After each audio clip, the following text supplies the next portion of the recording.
Ladies and gentlemen, High Tech High School's Drama Department is proud to present Moises Kaufman's The Laramie Project.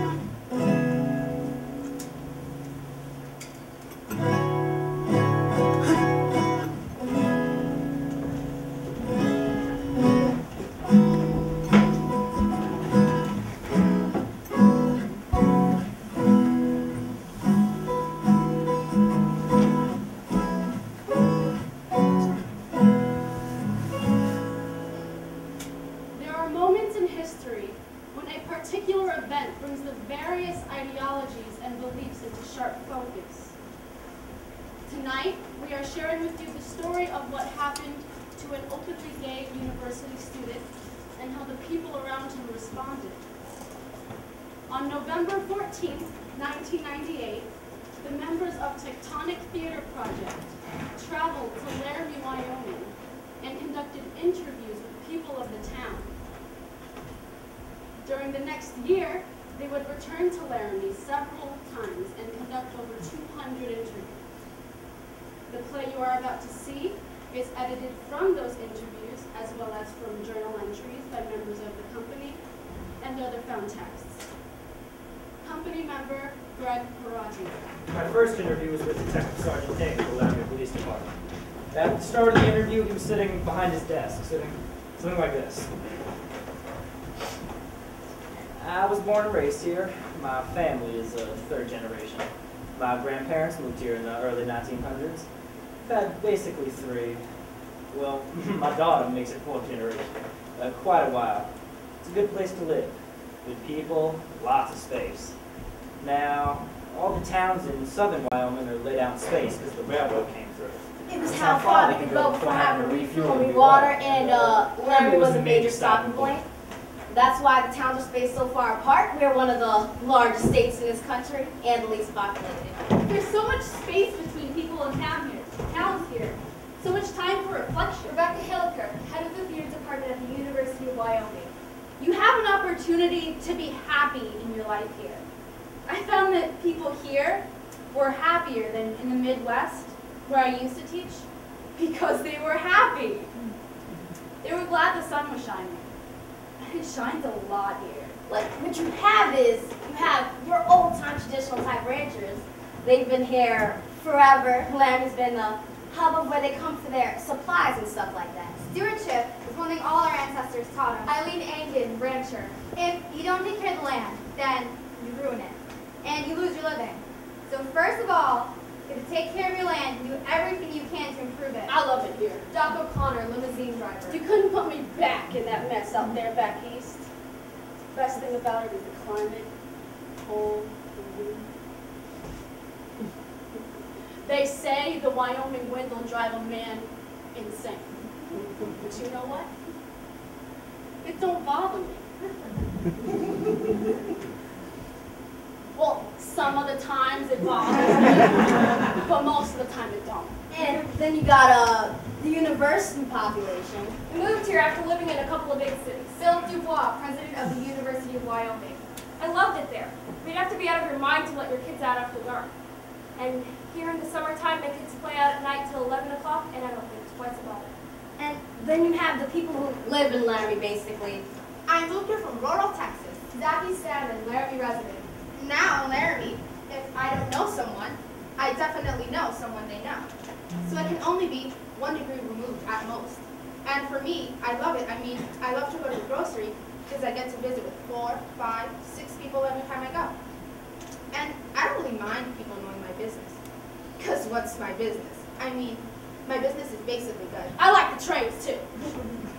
They don't bother me.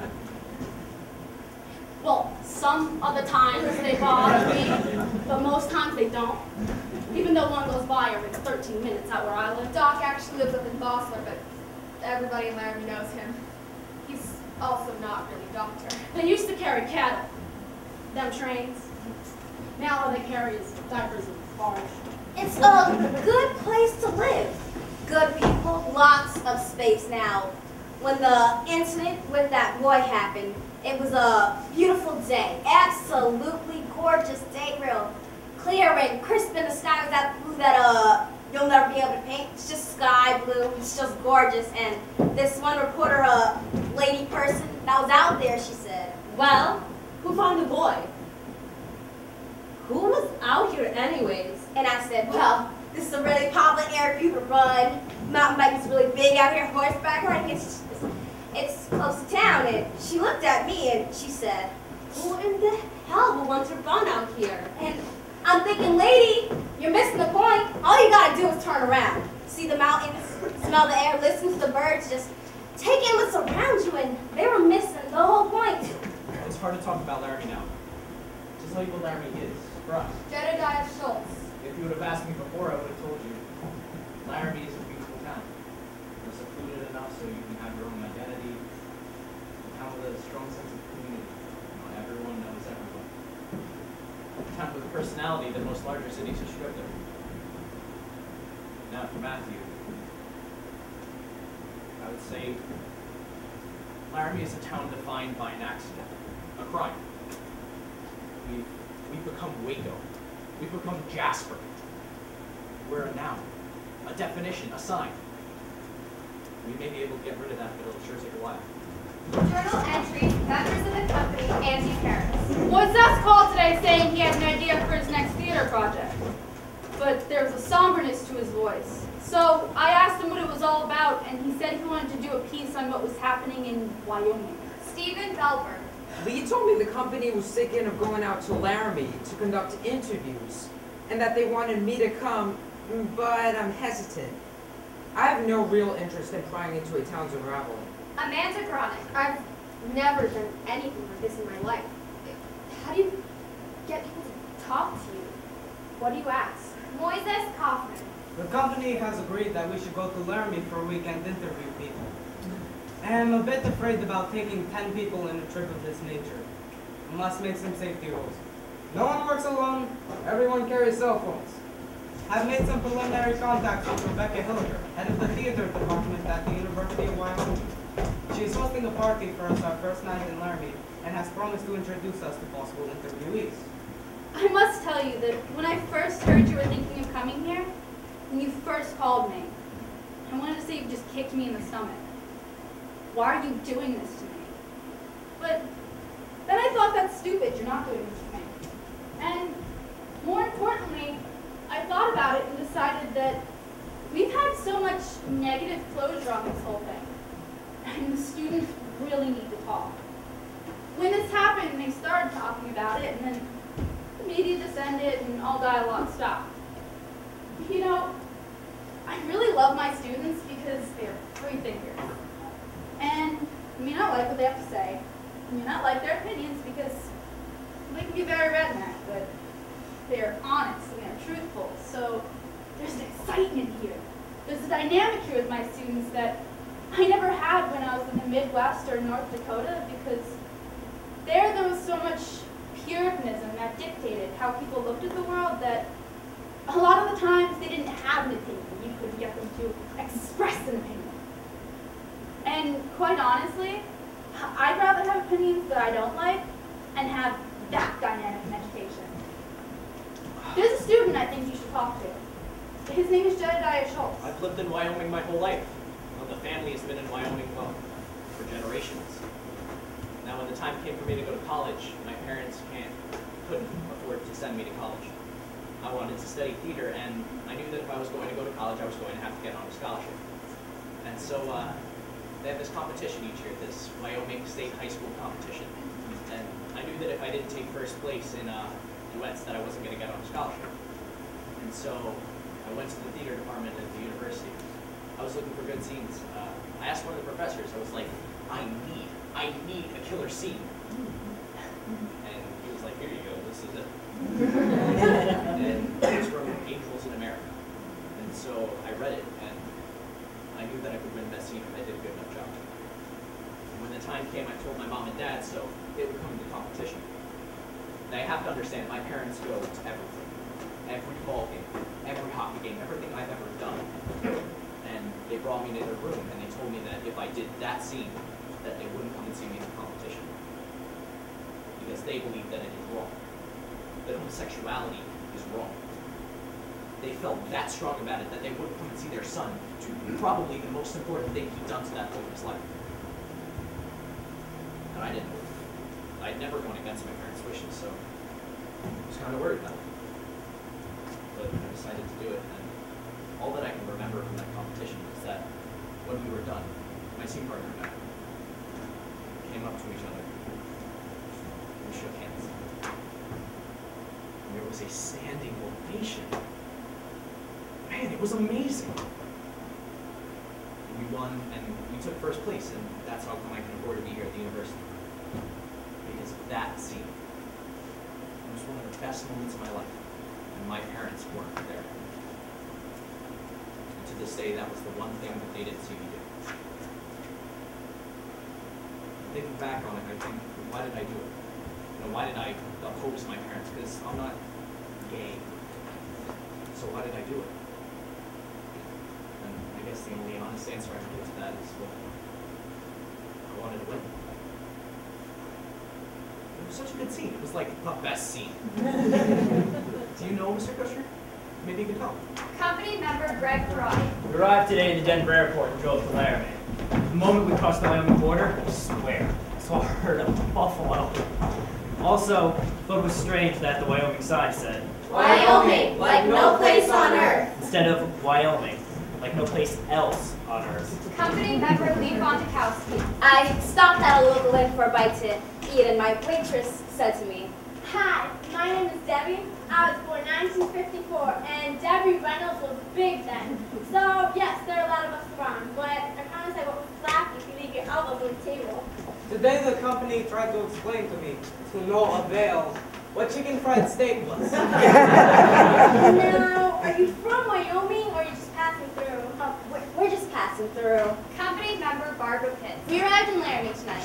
Just past the Welcome to Laramie sign, population 27,204. The first thing to greet us was Walmart. In the dark, we could be an unnamed drag in America.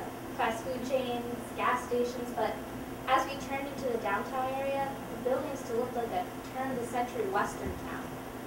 And as we passed the University Inn, on the sign, it said, hate is not a Laramie valued. Greg Ferrari.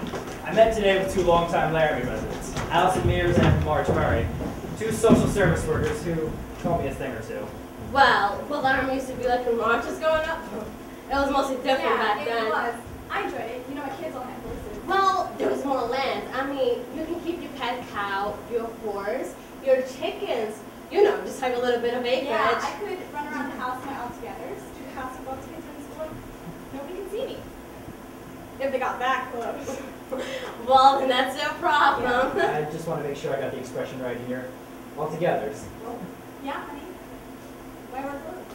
Now, how's it going to use them for display? So this was a big ranching town? Oh, not just ranching. This was a big railroad town at one time. Before they moved everything to Cheyenne, Green River, and Omaha. So now, well, it's just a drive-through spot for the railroad. But I'll tell you, Wyoming's bad in terms of jobs. Yeah, I've been either in the service industry or bartending most of my life. And now I know everybody. And she does. And I do, now that I'll tell you. Here in Laramie, there's a difference, and there always has been. What it is the class distinction. It's about the well-educated and the ones that are not. That's why I told you before, my kids always had to fight because their mother was a bartender. Never mind, the best damn bartender in town. She was. That's not bragging. That's fact. But you know, Laramie, if we weren't for the university, we'd just be SOL. What's SOL? Well, do I have to say it? What? Shut up, look! Oh, Lord, you got something to tell me? Oh, boy, you are getting an education today. I guess I am. So, we asked you, what was your response when this happened to Matthew Shepard? Well, I've been close enough to the case to know many of the people involved. I've got a daughter on the sheriff's department. As far as the gay issue, I don't give a damn one way or another as long as they don't bother me. And even if they did, I'd just say no thank you. And that's the attitude of most of the Laramie population. I hope when they're in a bar situation, you know, they've been drinking, They might actually smack them in the mouth, but then they just walk away. Most of them said they would just say, I don't swing that way, and whistle on about their business. Laramie's learning how to live. I took a march probably knows a lot more than she's even willing to say. And so we have to respect her for that. Well, where are you going with this story? Oh, well, we still haven't decided. When we finish, we're going to try and bring it around to Laramie. Okay, then. There are parts I won't tell you. Company member Andy Paris. Today, for the first time, we met someone who actually knew Matthew Shepard. Tris Steger, owner of a shop in town, referred to him as Matt. Matt used to come into my shop. That's how I knew him. It was the first time I'd heard him referred to as Matt instead of Matthew. Did he go by Matt to everyone? Well, on the 2nd of October, I get a phone call about 10 after 7. Doc O'Connor. It was Matthew Shepard. So, anyhow, I pull up to the corner to see who? Matthew Shepard, you know. It's a little guy, about 5'2", soaking wet, I bet you 97 pounds tops. You know, they say he weighed 110, but I wouldn't believe it. So, anyhow, he walks up to the window and I say, "Are you Matthew Shepard?" And he says, "Yeah, I'm Matthew Shepard, but I don't want you to call me Matthew or Mr. Shepard. I don't want you to call me anything. My name is Matt, and I want you to know I am gay, and you're taking me to a gay bar. Do you have a problem with that?" And I said, "How are you paying?"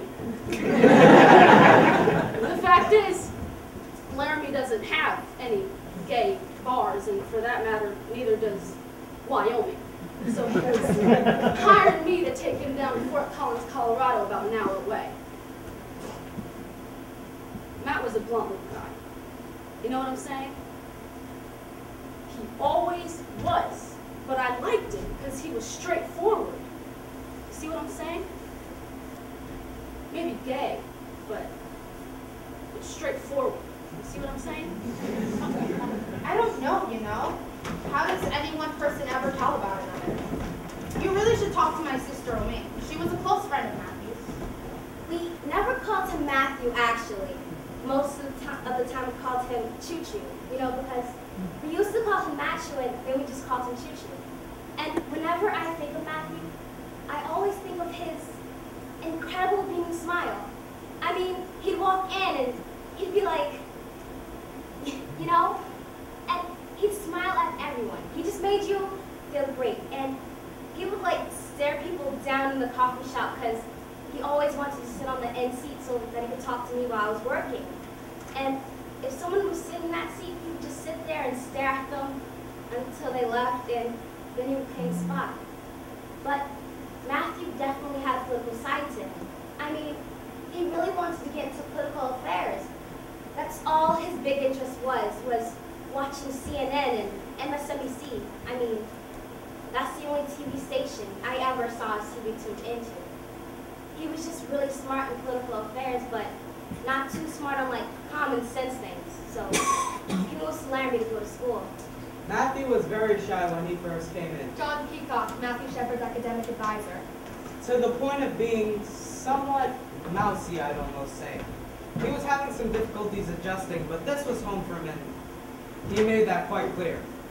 And so his mousiness, his shyness, gives way to a person that is excited about this track that he's going to embark on. He was just figuring out wanting to work on human rights, how he was going to do that. And when that happens, this person begins to bloom a little bit.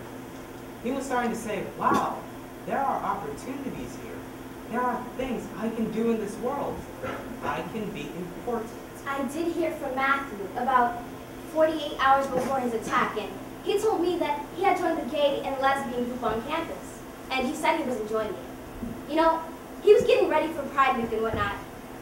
I mean, he was totally stoked about school. Yeah, he was really happy about being there. In retrospect, and I can only say this in retrospect, of course, I think that's where he was heading, towards human rights, which only adds to the irony and tragedy of this. Let me tell you something else here.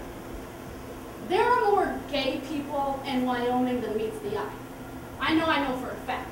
You know, they're not particularly, what do you call them? Queens? The gay people, you know. And I don't think Wyoming people give a damn one way or another if you're gay or straight. Now that's just what I just said, doesn't matter. My understanding when I first came here, Catherine Connolly, is that I was the first out lesbian or gay faculty member on campus. And that was in 1992, so that wasn't that long ago. I was asked on the interview what my husband did, and so he came up then. And people later told me that there are other lesbians who wouldn't be seen with me, that I would irreparably taint them, that just to be seen with me could be a problem. When I came here, I knew it was to be hard as a gay man. Jonas Slovaker. But I kept telling myself that people should live where they want to live. And there'd be times I go down to Denver, and every once in a while, there'd be a guy. Oh gosh, I miss Laramie. I mean, I really love it there. That's a place where I want to live.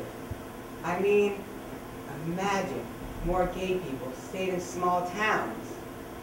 But that's easier said than done, of course. Today we are moving from our motel and heading for the Best Western. Moises Kaufman. My hope is that it is a better Western. Today, we're divided up to go to different churches in the community. Moises and I were in a Baptist church. We were welcomed into the services by the Reverend himself, standing at the entrance to the chapel. This is what I remember of his sermon that morning. My dear brothers and sisters, I am here today to bring you the word of the Lord. Now, I have a simple truth that I tell my colleagues, and I'm going to tell it to you today. The word is either sufficient or it is not. Scientists tell me that human history is 5 billion or 6 billion years old.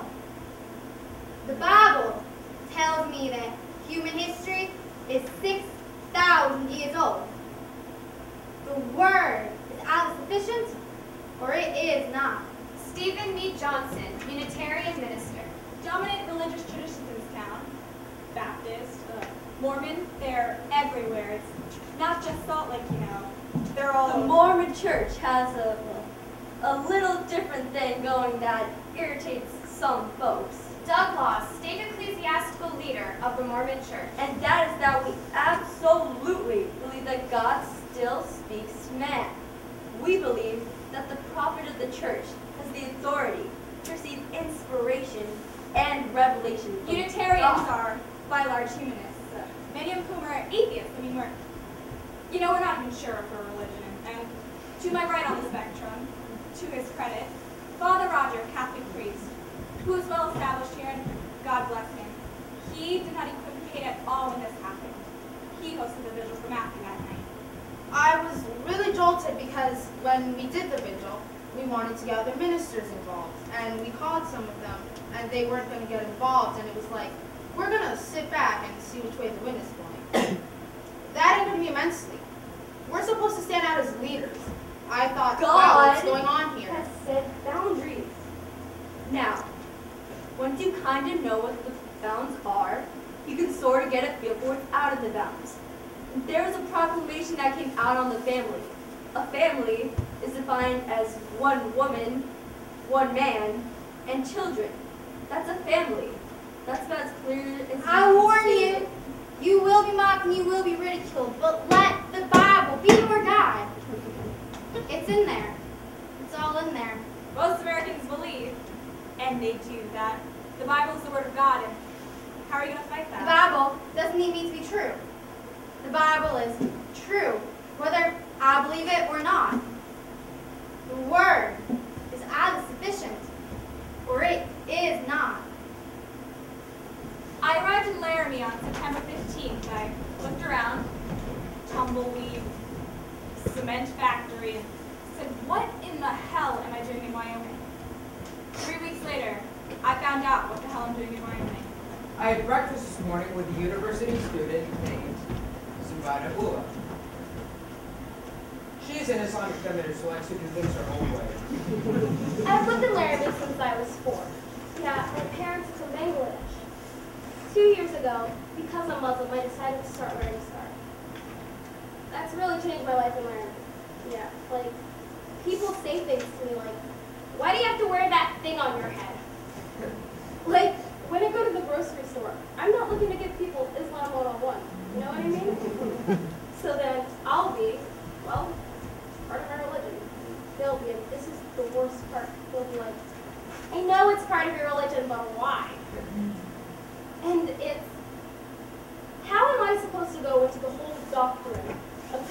modesty, and my own spiritual relationship with the Lord. Standing there with my pop and chips, you know what I mean? Yeah. You know, it's so unreal to me that, that a group from New York would be writing a play about Larry. And then I was picturing, like, you're going to be in a play about my town. You're going to be on stage in New York, and you're going to be acting like you're us. It's so weird. It's so weird. It's so weird. Hello? Yes, hello. My name's Amanda Bronick, and I'm here in Laramie working with the theater company. I went to the Reverend's, your husband's, church on Sunday, and I was extremely interested in talking with the Reverend about some of his thoughts about recent events. Well, I don't think he'll want to talk to you. He has very biblical views about homosexuality. He doesn't condone that kind of violence, but he doesn't condone that kind of lifestyle. You know what I mean? And he was just bombarded with press after this happened, and the media's been terrible about this whole thing. I know. I really understand it. It must have just been terrible. Oh yes. I think we're all hoping this just goes away. Oh, well, do you think maybe I could call back and speak with your husband just briefly? Well, all right. You can call him back tonight at 9 o'clock. Thank you so much. I'll do that.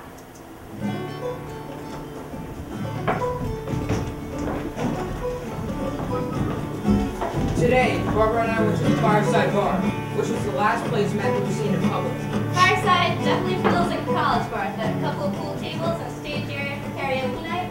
Still, the few regulars in the late afternoon were hardly the college crowd. First person we talked to was Matt Mitchelson, the owner. My great-great-grandfather moved here in 1862. He owned Laramie's first opera house.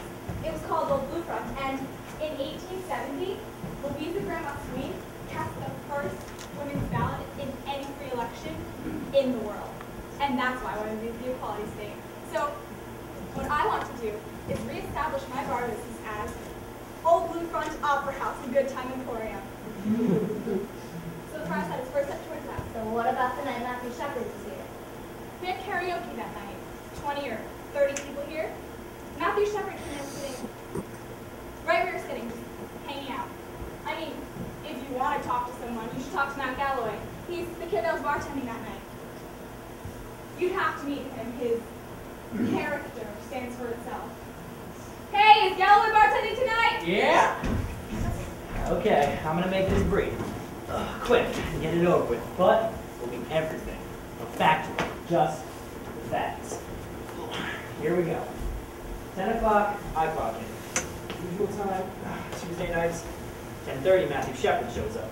Alone, sits down, orders a Heineken. Phil the Bree, friend of Matthew Shepard. Matt likes to drink Heineken and nothing else. Heineken, even though you have to pay $9.50 for a six-pack, you know, it's about the same here. So, what can I tell you about Matt? You had 100 customers. You know, like him, it'd be the most perfect bar I've ever been in. Okay?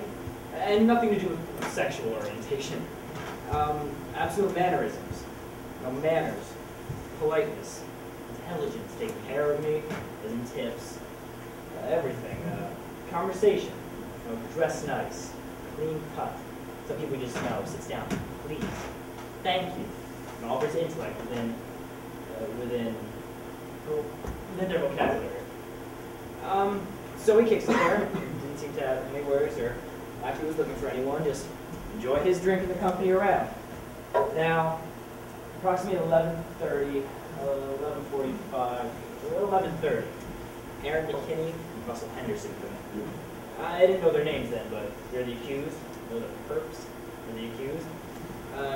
They walked in just very stone-faced, you know, dirty, grungy, rude, gimme, that type of thing.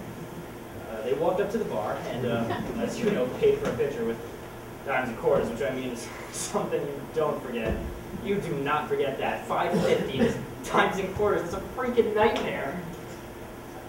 Now, Henderson and McKinney didn't seem intoxicated at all. You know, they just walked up to the bar, ordered a beer, and took the picture back there with them to the pool. Next thing I knew, probably a half hour later, they were kind of walking around, no beard. And I remember thinking to myself, well, I'm going to ask them if they want another one. Obviously they just paid for a picture with dimes and quarters. I have a real good feeling that they don't have any more money. Romaine Patterson. Money meant nothing to Matthew because he came from a lot of it. He would hand over his wallet in 2 seconds because money meant nothing. His shoes might have meant something. They can say it was robbery. I don't buy it for even an iota of a second. Then, a few moments later, I looked over and Aaron and Russell had been talking to Matthew Shepard. Aaron said that a guy walked up to him and said that he was gay and wanted to get with Aaron and Russ. Kristen Price, girlfriend of Aaron McKinney. And he got aggravated with it and told them that he was straight and didn't want anything to do with it. He said that's when he and Russell decided to go to the bathroom and pretend they were gay and get him in the truck and rob him. Okay.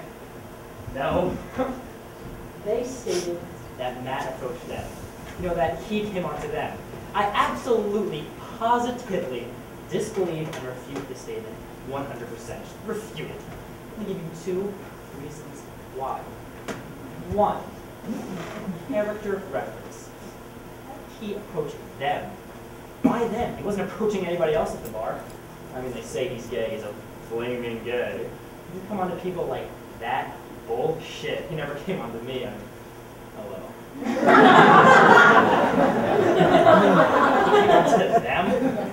I don't believe it. 2, territorialism is the word I will use for this. And that's the fact that Matt was sitting there. Upon their first interaction, they were in Matt's area, an area Matt had been seen all night. So who approached who by that? But Matthew was the kind of person he would never not stop to talk to anyone for any reason. If someone started talking to him, he'd just be like, oh, blah, blah, blah. He never had any problems just striking up a conversation with anybody. Matt did feel lonely a lot of times. And me knowing that, and knowing how gullible Matt could be, could have walked right into it. The fact that he was at the bar alone without any friends made him that much more vulnerable. So, basically what I'm testifying to, I'm also basically the key eyewitness in the case. Basically, what I'm testifying to is I saw Matthew leave. I saw 2 individuals leave with Matthew. I didn't see their faces, but I did see the back of their heads. At the same time, McKinney and Henderson were no longer around. You do the math. Actually, I think the DJ was the last one to talk to him on his way out. Give him a cigarette or something. His name is Shadow. I was the last person to talk to Matt before he left the fireside. I was just bullshitting around with my shit, and he stopped me. I stopped him. He's like, hey, Shadow, da-da-da. I'm like, what, man? You getting ready to leave? He's like, yeah, man, this and that. But then I noticed them 2 guys, and they stood outside. You could see it. They were standing there, And he was looking over to them, and they were looking back at him. And I talked to Matt for like a good 10 minutes. And you seen the guys with him. You seen him getting nervous. Anxious to leave and shit. So when they took off, I seen it.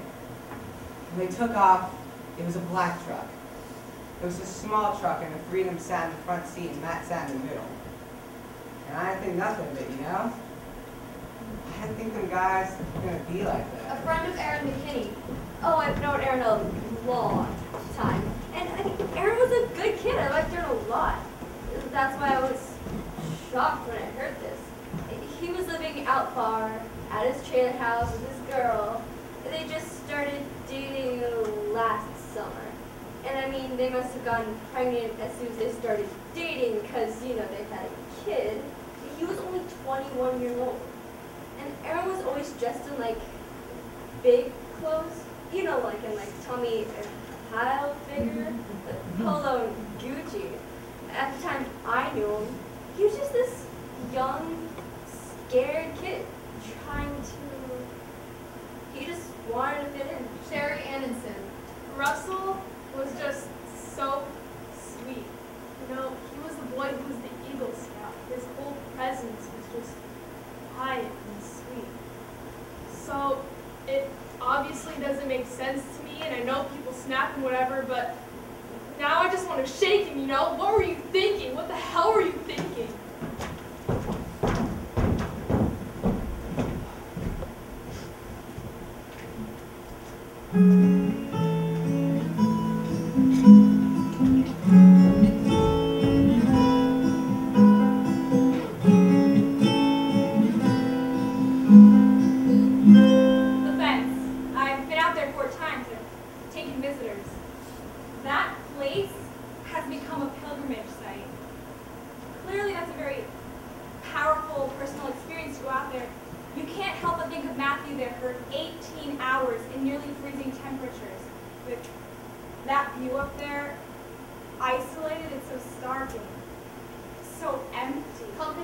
thoroughbred karate. Phil Labrie, a friend of Matthew's, took to the fence this morning. I broke down the minute I touched it. I feel such a strong kinship with this young man. On the way back, I made sure no one saw me crying. Leave Fondakowski. Greg was crying on the way back. I couldn't bring myself to tears, but I felt the same way. I have an interview this afternoon with Aaron Kreifels. He's the boy who found Matthew out there at the fence. I don't think I'm up for it right now. I'll see if someone else can do it for him. Well, I took off on my bicycle about 5 o'clock p.m. on Wednesday from my dorm. I just kind of felt like going for a ride. So I went up to the top of Cactus Canyon, and I'm not super familiar with that area. So on my way back down, I didn't know where I was going. I was just sort of picking a way to go, which now, it just makes me think that God wanted me to find him, because there's no way that I was going to go that way. So I was in some deep, deep sand, and I wanted to turn around, but for some reason I kept going, and I went along, and there's this rock on the ground, and I just drilled it. I went over the handlebars and ended up on the ground. So I got up, and I was just kind of dusting myself off, and I was looking around, and I noticed something, which ended up to be Matt, and he was just lying there by a fence, and I just thought it was a scarecrow. So I took my bike, walked around the fence that was there. It was a bug-type fence. And when I saw hair, well, I knew it was a human being. So I just ran to the nearest house, and I just ran as fast as I could and called the police. I responded to the call, Officer Reggie Flutie. When I got there, at first the only thing I could see was partially somebody's feet. And I got out of my vehicle and raced over. I seen what appeared to be a young man, 13, 14 years old, because he was so tiny. He was laying on his back, and he was tied to the bottom end of a pole. I did the best I could. The gentleman that was laying on the ground, Matthew Shepard, he was covered in dry blood all over his head. There was dry blood underneath him, and he was barely breathing. He was doing the best he could. I was going to breathe for him, and I couldn't get his mouth open. His mouth wouldn't open for me. He was covered in, like I said, partially dry blood and blood all over his head. The only place he did not have any blood on him, on his face, was what appeared to be where he had been crying down his face. I was working the emergency room the night Matthew Shepard was brought in. I don't think any of us can remember seeing a patient in that condition for a long time. Those of us who worked in big city hospitals have seen this, but we have some people here who have not worked in a big city hospital, and it's not something you expect here. You don't expect to see that from someone doing this to another person. The ambulance report said it was bleeding, so There was nothing I could do. I mean, if there was anything that I could have done to help him, I would have done it. But there was nothing, and I was yelling at the top of my lungs, trying to get something out of him, like, hey, wake up, hello? But he didn't move, he didn't flinch, he didn't anything. He was tied to the fence. His hands were thumbs out in what we call a cuffing position. The way we handcuff people. And his shoes were missing. He was tied extremely tight, so I used my boot knife and tried to slip it between the rope and his wrist. I had to be extremely careful not to harm Matthew any further. your first thought is, well, certainly like to think that somebody from out of town comes through and beats somebody. I mean, things like this happen. You know, shit happens, and it happens in Laramie, but certainly this is something that offends us. I think that's a good word. It offends us. He was bound so tight. I finally got the knife through there. I'm sorry. We rolled him over onto his left side. When we did that, he quit breathing. Immediately, I put him back on his back, and that was just enough for an adjustment. Gave me enough room to cut him free there. Then Rob drove the ambulance to Ivinson Hospital's emergency room. Now, the strange thing is, 20 minutes before Matthew came in, Aaron McKinney, one of the perpetrators, was brought by his girlfriend. And at this point, I don't know that there's a connection at all. So there's Aaron in one room of the ER, and Matthew in another room 2 doors down. Now, as soon as we saw Matthew, it was very obvious that his care was beyond our capabilities. We called the neurosurgeon at Poudre Valley, and he was on the road in an hour and 15 minutes, I think. They showed me a picture. Days later, I saw a picture of Matthew. I would have never recognized him. Then 2 days later, I found out the connection. I was very struck. They were 2 kids. They were both my patients, and they were 2 kids. I took care of both of them, of both their bodies, and for a brief moment, I wondered if this is how God feels when He looks down at us. How we're all His kids, our bodies, our souls, and I felt a great deal of compassion for both of them.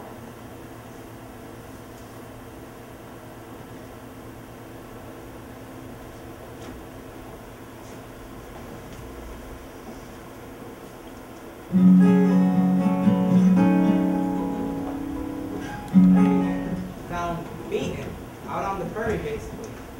The brutality was not matched. So I called up my sister Trish and I said, tell me what you know. I'm just like, I need to know anything you know because I don't know anything. So I'm talking to my sister on the phone, and that's when the whole story came up on Channel 5 News, and it's just ba-boom. And the news reports kept rolling in. Young University of Wyoming student, his age, his description, it's like, oh my God. And I felt sick to my stomach. It's just instantly sick to my stomach.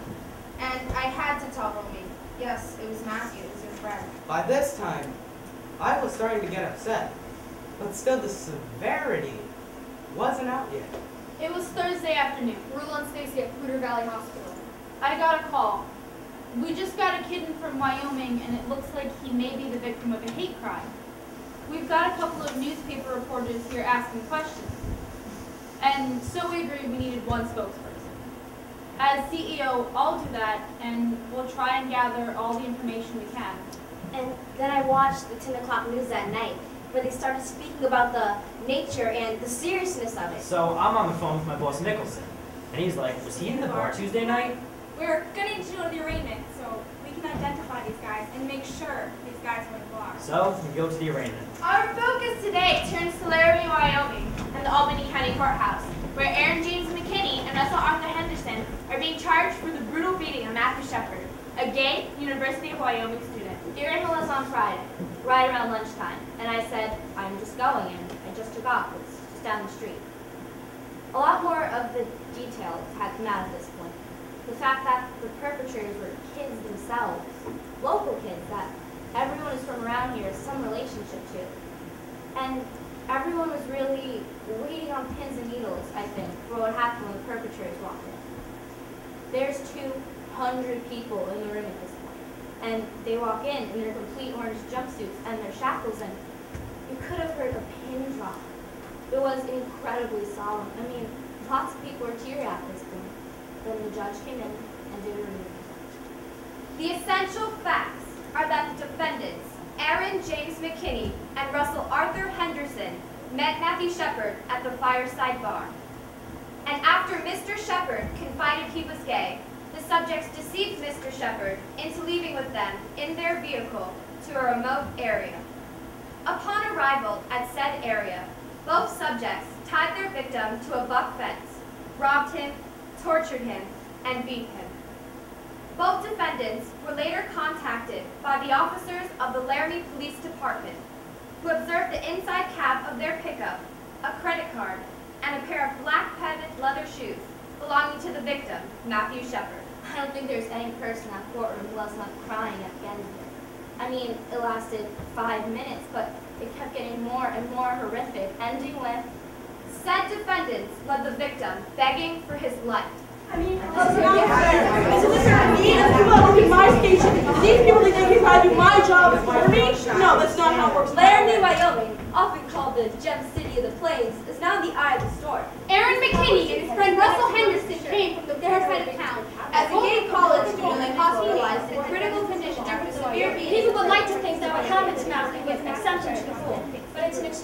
reflection of what happens in our schools on a daily basis. It's a tough business, as Matt Shepard knew, and as his friends all know, to be gay in cowboy country. It was huge, yeah, it was herds, and we're talking hundreds of reporters everywhere. Everywhere on campus, everywhere in the town. And we're not used to that type of attention or that type of exposure. Tiffany Edwards, local reporter. These people are predators. Like, this one journalist actually caught a judge in the bathroom at like the urinal and was like asking him questions, and the judge was like, "Excuse me, can I please have some privacy?" And the journalist was like offended that he asked for privacy. I mean, this is not how journalism started. Like the government press, you know? I'll tell you what, when hard copy came and taped me, I taped them at the exact same time. I have every word I ever said on tape, so if they try anything funny, they better watch their freaking ass. Wyoming Governor Jim Geringer, a first Republican who's up for re-election. I am outraged and sickened by the heinous crime committed on Matthew Shepard. I would like to extend my most heartfelt sympathies to the family. Governor, you haven't pushed hate crime legislation in the past. Yeah, Governor. I would like to urge Wyoming not to react in a way that would give one group special rights over others. We wait to see if the vicious beating and torture of Matthew Shepard was motivated by hate. And for us to be more or less maligned. Eileen and Gil Angus. That we're not a good community, and we are. The majority of people here are good people. You get bad apples once in a while. And I think that the gay community took this as an advantage. Said this is a good time for us to exploit this. Bill McKinney, father of one of the accused. Had this been heterosexual, these two boys decided to take out and rob, this would have never made national news. Now, my son is guilty before he's even had a trial. Look, I do think that the media actually made people accountable. Because they made people think. Because people were sitting in their homes, like, watching TV, listening to CNN, watching Dan Rather, and going, gee, well, that's not how it is here. Well, how is it here? Governor, Medical update at 3 p.m., Saturday, October 10th. Matthew Shepard was admitted in critical condition approximately 9:15 p.m., October 7th. When he arrived, he was unresponsive and breathing support was being provided. Matthew's major injuries upon arrival consisted of hypothermia and a fracture from behind his head to just in front of his right ear. This has caused bleeding in the brain as well as pressure on the brain. There were also several lacerations on his head, face, and neck. Matthew's temperature has fluctuated over the last 24 hours, ranging from 98 to 106 degrees. We have had difficulty controlling his temperature. Matthew's parents arrived at 9 p.m. October 7th and are now at his bedside. The following is a statement from them. First of all, we want to thank the American public for their kind thoughts about Matthew and their fond wishes for his speedy recovery. We appreciate your prayers and goodwill, and we know that there is something Matthew would appreciate too. We also have a special request for the members of the media. Matthew is very much in need of his family at this time, and we ask that you respect our privacy as well as Matthew's, so that we can concentrate all of our efforts, thoughts, and love on our son. Thank you very much. Both Aaron McKinney and Russell Henderson pled not guilty to charges. Their girlfriends Chastity Casey and Kristen Price also pled not guilty after being charged as accessories after the fact. On our next trip, we spoke with the chief investigating officer on the case, Detective Rob Debris of the Albany County Sheriff's Department. I guess the thing that bothered me the most was when I went down to Clear Valley where Matthew was in. The thing that bothered me the most was seeing him, touching him. This poor boy is sitting here fighting all his life trying to make it. I wanted it so by the book, you know. I keep seeing that picture in my head when I found him. Aaron Kreifels. And it's not pleasant whatsoever. I don't want it to be there. I want to, get it out. Because the big question with me, with my religion, is why did God want me to find him? I know how to take care of myself, and I was irrationally terrified. Catherine Connolly. So what that means is not letting my 12-year-old son walk the streets, seeing a truck do a U-turn and thinking it's coming after me. Ultimately, No matter how you dice it, I did have an opportunity. Matt Galloway. If I had amazing hindsight, 2020, could have stopped. What a curtain. I keep thinking, I should have noticed. These guys shouldn't have been talking to this guy. I should have not had my head down when I was washing dishes for those 20 seconds. The things I could have done. What the hell was I thinking? So you do a lot of studying. You spend hours and hours, and yet I get this flash of seeing Matthew. I wanted it so tight that there was no way they were getting out of this. One of the things that happened when I got to the fence, Reggie Flutie, it was just such an overwhelming amount of blood. And we tried to wear protective gloves, but we had a really cheap sheriff at the time. And he bought us shit gloves, you know? You put them on, and they kept breaking. Finally, you just ran out of gloves, you know? But, you know, you figure, don't hesitate. You know, that's what your mind tells you all the time. Don't hesitate. And so you keep moving and you try to help Matthew and find an airway. And it's just what you do, you know? The thing I wasn't telling you before is that Reggie is my daughter. Marge Marie. And when she first told me she wanted to be a police officer, I thought there was not a better choice for her. She could handle whatever came her way. Probably a day and a half later, the hospital called me and told me that Matthew had HIV. And the doctor said, you've been exposed, and you've had a bad exposure. And you think, oh shoot, you know? Would you like to talk about living sleep? So I said to the doctor, okay, what do I do? And they said, get up here. So I got up there and we started the ATZ drugs immediately. Now, they told me that's a medication that, if it's administered 36 hours after you've been exposed, it can maybe stop your getting the disease. That is a really nasty medicine. I mean, I've lost 10 pounds and a lot of my hair. Yeah. And quite frankly, I wanted to lash out at someone.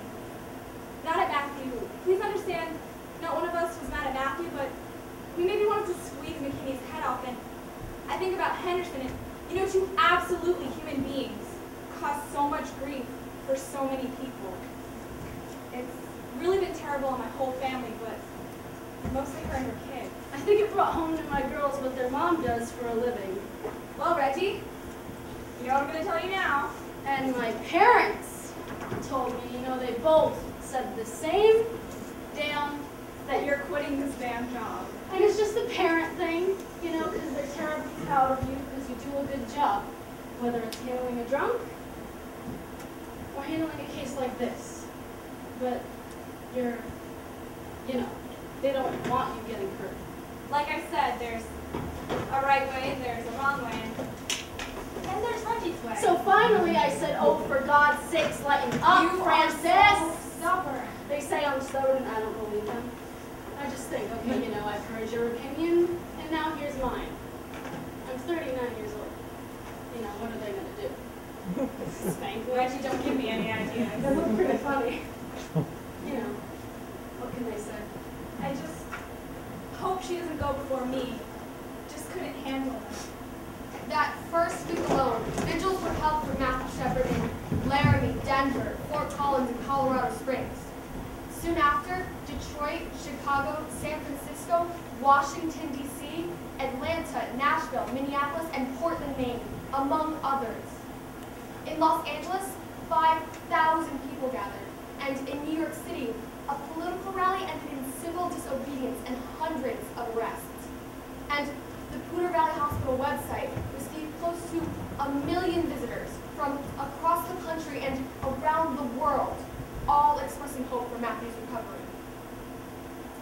Matthew Shepard medical update at 9 a.m., Sunday, October 11th. As of 9 a.m. today, Matthew Shepard remains in critical condition. The family continues to emphasize that the media respect their privacy. The family also wants to thank the American public for their kind thoughts and concern for Matthew. There are certain things when I sit in church, Jedediah Schultz. and the Reverend will tell you flat out that he doesn't agree with homosexuality. I don't know. I think right now I'm going through changes. I'm still learning about myself, and you know, I don't feel like I know enough about certain things to make a decision that says homosexuality is right. When you've been raised your whole life that it's wrong. Right now, I'd say that I don't agree with it. Yeah, I don't agree with it, but I mean, that's not going to get between me and the other person at all. Well, it's preached in schools that being gay is okay and yada yada yada. Conrad Miller.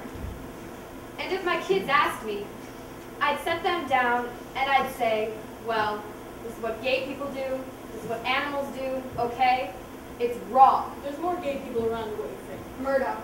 It doesn't bother anybody because most of them that are gay and lesbian, they know damn well who to talk to. If you step out of line, you're asking for it. Some people are saying you made a pass act. You don't pick up regular people. I'm not excusing their actions, but it made me feel better because it was partially Matthew Shepard's fault and partially the guys who did it. You know, maybe it's 50-50. Well, there's this whole idea, you leave me alone, I leave you alone. Jonas Slonaker. And it's even in some of the Western literature, you know? Live and let live. That is such crap. I tell my friends that. Even my gay friends bring it up sometimes. I'm like, that is crap, you know? I mean, basically, what it boils down to is if I don't tell you I'm a fag, you won't beat the crap out of me. What's so great about that? That's a great philosophy. We went to the candle vigil, Zubaida Ullah. and it was so good to be with people who felt like shit. I kept feeling like I don't deserve to feel this bad, you know? And someone got up there and said, blah, blah, blah, blah, blah. And he said, I'm saying it wrong, but basically, he said, come on, guys, let's show the world that Laramie is not this kind of a town. But it is that kind of a town. If it wasn't this kind of a town, why did this happen here? I mean, you know what I mean, like, that's a lie. Because it happened here. So, how could it not be a town where this kind of thing happens? And we have to mourn this. And we have to be sad that we live in a town, a state, a country where stuff like this happens. I mean, these are people trying to distance themselves from this crime. And we need to own this crime. I feel everyone needs to own it. We are like this. We are like this. We are like this!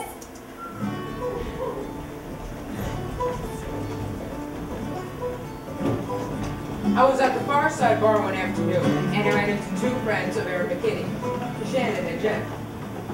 You guys know Aaron well, right? Who? Aaron. Who? Aaron McKinney, the accused. Oh, yeah, we both did. When I first found out, I thought it was really, really awful. I don't know whether Aaron was messed up, or whether he was coming down or what, but Matthew had money. Shit, he had better clothes than I did. Matthew was a little rich bitch. You should have called him a rich bitch, though. That's not right. Well, I'm not saying he's a bad guy either, because he was just in the wrong place, the wrong time, said the wrong thing. And I don't know. I won't lie to you. There was times when I was all messed up on meth, and I thought about going out and robbing. I mean, never did, but yeah, it was there. It's easy money. Aaron's done nothing before. They both done it. I know this one night they went to Cheyenne to go do it. They came back with probably $300. I don't know if they ever chose like gay people as their particular targets before, but anyone that looked like they had a lot of money or that they could, you know, outnumber or overpower was fair game. Do you think there was any homophobia at all involved in this that contributed to some of it? Probably.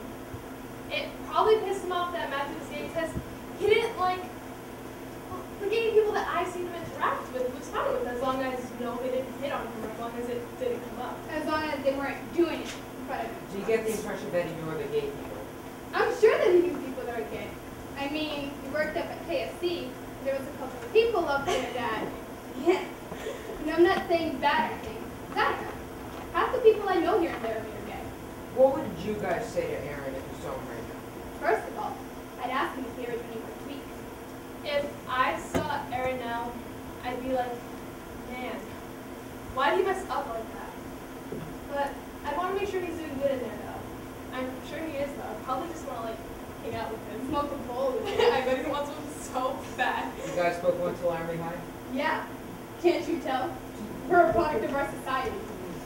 On a day that is traditionally given over to nothing more profound than collegiate experience, homecoming parades, and the fortunes of the University of Wyoming football team, this community on the High Plains had a different kind of homecoming Saturday, as many searched their souls in the wake of a vicious apparent anti-gay hate crime. I live in the center of town, Harry Woods. and my apartment has windows on two opposite streets. One goes north and one goes south, and that is exactly the homecoming parade route. Now, on the day of the parade, I had a cast on my leg because of the fall, so I was very disappointed because I really wanted to walk with the people that were marching for Matthew, but I couldn't. So I watched from my window. It was just, I'm 52 years old, and I'm gay. I've lived here for many years, and I've seen a lot, and I was very moved when I saw the tag at the end of the homecoming parade. About 100 people walking behind a banner for Matthew Shepard. So then the parade went down to the end of the block to make a U-turn, and I went to the other side of my apartment to wait for it to come south down the other street. Well, about 10 minutes went by, and sure enough, the parade started coming down the street. And then I noticed the most incredible thing. As the parade was coming down the street, the number of people walking for Matthew Shepard had grown 5 times. There were at least 500 people marching for Matthew. 500 people. Can you imagine? The tag at the end was larger than the entire parade. And people kept joining in. And you know what? I started to cry. Tears were streaming down my face. And I thought, thank God that I got to see this in my lifetime. And my second thought was, thank you, Matthew. I really haven't been all that involved, per se. My husband's a highway patrolman, so that's really the only way I've known about it. Now, when I first found out, I just thought it was horrible. I can't. Nobody deserves that. I don't care who you are. But the other thing that was not brought out, at the same time that happened, that patrolman was killed. And there's nothing. They didn't say anything about the old man that killed him. He was driving down the road and he shouldn't have been driving. And he killed him. And it was just a little piece in the paper, and we lost one of our guys. You know, my husband worked with him. This man was brand new on the force. But I mean, here's one of ours. And it's just a little piece in the paper. And a lot of it is my feeling that the media is portraying Matthew Shepard as a saint and making him as a martyr. And I don't think he was. I don't think he was that pure. Now, I didn't know him, but there's just so many things about him that I found out. It's scary, you know, about his character and spreading AIDS and a few other things. You know, being the type of person that he was just a barfly. You know, and I think he pushed himself around. I think he flaunted it. Everybody's got problems. But why they exemplify him, I don't know. What's the difference? If you're gay, a hate crime is a hate crime. If you murder somebody, you hate them. It has nothing to do with if you're gay or a prostitute or whatever. I don't understand. I don't understand. How could he never be fun to prostitute? This is one of the last days on our second trip to Laramie. Greg and I have been conducting interviews non-stop, and we are exhausted. We are to meet Father Roger at 7:30 in the morning. I was wishing we could skip it all together. We have to see this through to the end. So, here we go. 7:30 a.m., 2 queers and a Catholic priest. And I'm not going to sit here and say I was this old guy, no fear. I was scared. I was very vocal in this community when this happened. I thought, should we call the bishop and ask his permission to host the vigil? Then I thought, hell, no, I'm not going to do that. His permission doesn't make it correct. And I'm not knocking bishops, but what is correct is correct. Don't make matters worse. You think violence is what they did to Matthew? They did do violence to Matthew, but you know, every time you were called a fag or you were called a, you know, a les or whatever. Or dyke? Dyke, yeah, dyke. Do you realize that is violence? That is the seed of violence. And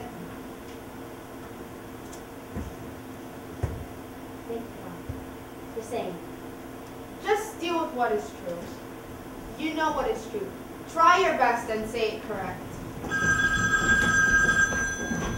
Hello, Reverend? Yes, hello. I believe your wife told you. Yes, she did. Let me tell you, I don't know that I want to talk to anyone about any of this incident. Yes, I completely understand, and I don't blame you. You know, I went to your service on Sunday. You went to the service on Sunday? Yes, I did. On Sunday? Yes, this Sunday. Did I meet you? Yes, you welcomed me at the beginning, I believe. Well, I see. Well, let me tell you, I'm not afraid to be controversial or to speak my mind. I am somewhat involved. Well, the girlfriend of the accused is a member of our congregation. One of the accused has visited. Now, those two people, the accused, we've been after to I mentioned for ages, trying to get them to live right, to do right. Now, I think those boys deserve the death penalty, but I'll try to do it spiritually. Right, I understand. Now, as for the victim, I know that lifestyle is legal, but I will tell you one thing. I hope that as Matthew Shepard was tied to that fence, he had time to reflect on a moment when someone had spoken the word of the Lord to him. And before he slipped into a coma, he had a chance to reflect on his lifestyle. Thank you, Reverend. I appreciate your speaking. About 11:30 that night, I had just barely gone to bed, and Margot, our chief operating officer, called and said his blood pressure started dropping. Well, let's wait and see. She called me again about 10 after. He just died. So I quick got dressed and came in and went to the ICU where the family was. And Margot came, and Judy came up, and she put her arms around me, and I put my arms around her, and we just stood there, honestly, for about 10 minutes because, well, what else do you do? And then we had to sit and talk about things. Dennis, this is now public knowledge. And I'm going to go out there now and tell the whole world that this has happened. Because at this point, it was clear to us that it was the world. It was the whole world. And so Judy told me what she wanted me to say, and I went out at 4 o'clock a.m. Matthew Shepard, medical update at 4:30 a.m., Monday, October 12th. At midnight on Monday, October 12th, Matthew Shepard's blood pressure began to drop. We immediately notified his family, who were already at the hospital. At 12:53 a.m., Matthew Shepard died. His family was at his bedside. The family did release the following statement. The family again asked me to express their sincerest gratitude to the entire world for the overwhelming response for their son. The family was grateful that they did not have to make a decision regarding whether or not to continue life support for their son. Like a good son, he was caring to the end and removed guilt or stress from the family. He came into the world premature and left the world premature. Matthew's mother said, go home, give your kids a hug, and don't let a day go by without telling them that you love them. And I don't know how I let that happen. I lost on national television, but you have to understand, we had been up for like 72 hours straight and gone home and gone to bed for half an hour and had to get up and come in, and maybe I was just so, I don't know, but as I was standing there reading that statement, I thought of my own 4 daughters and go home, hug your kids. She doesn't have her kid anymore. I guess I just didn't realize the magnitude with which some people could hate. But of all of the letters that we received, most of them were, "Thank you for your caring and compassion." And Matthew had caring and compassion from the moment he got here. I spoke with Doc today and told him we would soon be coming back out for the upcoming trials of Russell Henderson and Aaron McQueen, and this is what he had to say. I'll tell you what. If they put those 2 boys to death, that would defeat everything that Matt would be thinking about on. Because Matt would not want those 2 to die. He'd want to leave them with hope. H-O-P-E. Just like how the whole world hoped that Matt would survive. The whole thing, you see, the whole thing ropes around hope. H-O-P-E.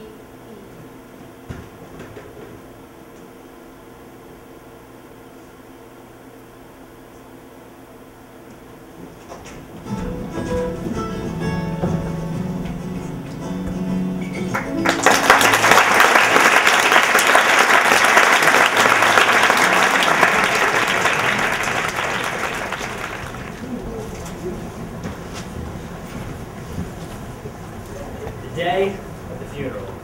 It was snowing so bad, big, huge, wet snowflakes. And when I got there, there were thousands of people in just black umbrellas everywhere. And there were 2 churches, one for the immediate family and one for everyone else who wanted to be there. And still hundreds of people that couldn't fit into either of the churches. And there was a park by this church, and that's where these people were. And this park was full. The liturgy today is an Easter liturgy. It finds its meaning in the resurrection. The service invites your full participation. The Lord be with you. And also with you. Let us pray. I guess it was like the worst storm that they've ever had. Tiffany Edwards. That like anybody could ever tell. Like trees fell down and the power went out for a couple days because of it. And I just thought, it's like the forces of the universe at work. You know? Whatever higher spirit you know, it's like that blows storms. Well, it's blowing this storm. For Brother Matthew, let us pray to the Lord. We pray to the Lord. Hear us, Lord. My most striking memory from the funeral, Harry Drake, Casper Star Tribune, is seeing the Reverend Fred Phelps from Kansas. That scene go up in the park. Do you believe in the Bible? You stand over there, ignorant of the fact that the Bible, 2 times for every verse, it talks about God's love. It talks about God's hate. A bunch of high school kids who got up early came over and started yelling at some of the people in the protest, the Fred Phelps people. And across the street, you had people lining up for the funeral. Well, I remember this person. She came over from across the street where the protest was, and she came into the crowd. And I just thought, oh, this is going to be a really ugly confrontation. But instead, she came over and she started leading them in Amazing Grace. Amazing grace, how sweet the sound that saved a wretch like me. I once was lost, but now I'm found.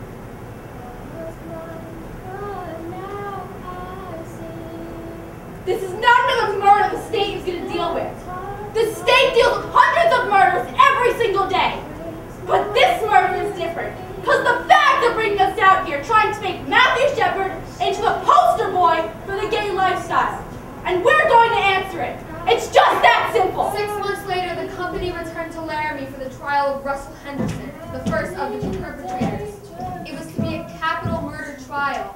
When we got to the Albany County Courthouse, Fred Phelps was already there, and so was Romaine Patterson. God's hatred is pure. It's a determination. It's a determination that he's going to put some people in hell. That's God's hatred. After seeing Fred Phelps protesting at Matthew's funeral and finding out that he was coming to Laramie for the trial of Russell Henderson, I decided that someone needed to stand toe-to-toe with this guy and show the differences. And I think that at times like this, when we're talking about hatred, as much as the nation is right now, that someone needs to show that there is a better way of dealing with that kind of hatred. So our idea was to dress up like angels, and as you can see, we have designed an angel outfit. For our wings are huge, they're like big ass wings, and what we're going to block Phelps. And because of our big wings, we are going to completely block him. So this big band of angels comes in, we don't say a freaking word, we turn our backs to him, and we stand there, and we are a group of people bringing forth a message of peace, and love, and compassion, and we are calling it angel action. Yeah, this 21-year-old little lesbian is ready to walk the line with him. And I knew that my angels were going to be taking the brunt of what he had to yell and say. I mean, we were going to be blocking his view, and he was going to be like pissed off to all hell. So I went out and bought all my angels earplugs.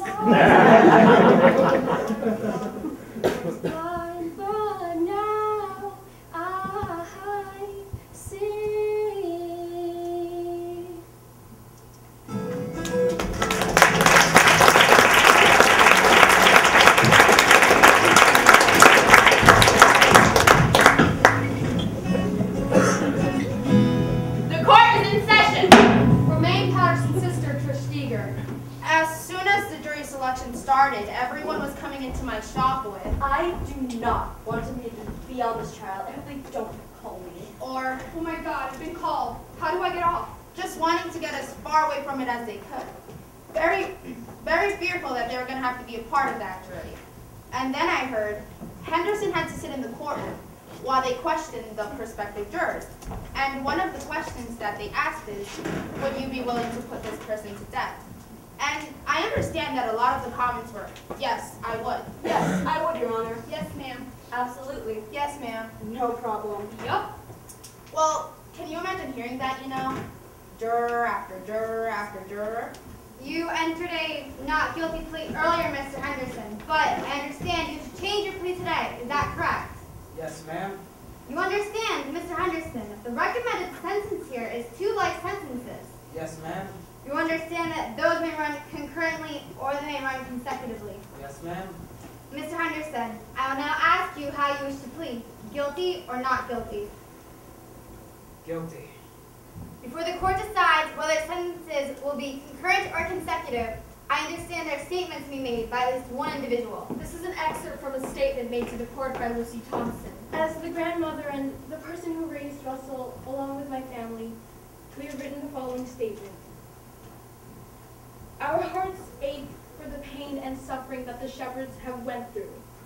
We have prayed for your family since the very beginning. Many times throughout the day, I have thought about Matt, and you will continue to be in our thoughts and prayers as we know that your pain will never go away. You have showed such mercy in allowing us to have this plea, and we are so grateful that you are giving us all the opportunity to live. Your Honor, we as a family hope that as you sentence Russell, that you will do it concurrently, 2 life terms. For the Russell we know and love, we humbly plead, Your Honor, to not take Russell completely out of our lives forever. Thank you. Mr. Henderson, you have a constitutional right to make a statement if you would like to do so. Do you have anything you would like to say? Yes, I do, Your Honor. Mr. and Mrs. Shepherd, there's not a moment that goes by that I don't see what happened that night. I know what I did was very wrong, and I regret greatly what I did. You have my greatest sympathies for what happened. I just hope that one day you could find in your hearts to forgive me. Your Honor, I know what I did was wrong, and I regret greatly what I did. And I'm ready to pay my debt for what I did. Mr. Henderson, you drove the vehicle that took Matthew Shepherd to his death. You bound him to that fence in order that he might be more savagely beaten, and in order that he might not escape to tell his tale. You left him there for 18 hours, knowing full well that he was there.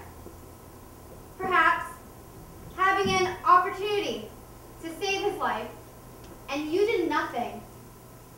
Mr. Henderson, this court does not believe that you really feel any true remorse for your part in this matter. And I wonder, Mr. Henderson, whether you fully realize the gravity of what you've done. The court finds it appropriate, therefore, that sentence be ordered as follows. As to count 3, that being felony murder with robbery, you are to serve a period of imprisonment for the term of your natural life. On count 1, kidnapping, that you serve a period of imprisonment for the term of your natural life. Sentencing for count 1 to run consecutive for sentencing for count 3. Before we left Laramie, we met again with Rebecca Hill for the theater department. She's producing Angels in America this year at the university. I think that's the focus that the university has taken, is that we have a lot of work to do. That we have an obligation to find ways to reach our students. And the question is, how do we move? How do we reach a whole state where there's some really deep-seated hostility towards gays? How do you reach them? This is the beginning. And guess who's auditioning for the lead? My parents. Jedediah Schultz. My parents were like, so what plays are you doing this year at school? And I was like, Angels in America, and I told them the whole list of plays. And they were like, Angels in America, is that play you did in high school, that scene you did in high school? And I was like, yeah. And they asked me, so are you gonna audition for it? And I was like, yeah. And we got into this huge argument. And the best thing that I knew I had on them is, it was just after they had seen me in a performance of Macbeth, and on stage, like, I murdered, like, this little kid, Lady Macduff, and these 2 other guys. And she goes, well, you know homosexuality is a sin. She kept saying that, and I go, Mom, you just watched me play a murderer tonight, and you didn't seem to have a problem with that. I tell you, I have never prepared myself this much for an audition in my life. Never, ever. Not even close. Not having to deal much with the gay society here in Laramie. Detective Sergeant Rob agreed. Well, once we started working into the case and actually speaking to the people that were gay and finding out what their underlying fears were, well, then it sort of hit home. This is America. You don't have the right to feel that fear. And we're still going to have people who hold to the old ideals, but I'm not going to put up with it. And I'm not going to listen to it. And if they don't like my views on it, fine. The door goes both ways. I don't care. I feel more comfortable. I can sleep at night. Well, you're tested every 3 months. Ready fluting. And I was able to have the DNA test done. And so they got me to Fort Collins, drew the blood there, flew to Michigan, did all the DNA work there, which was a week later.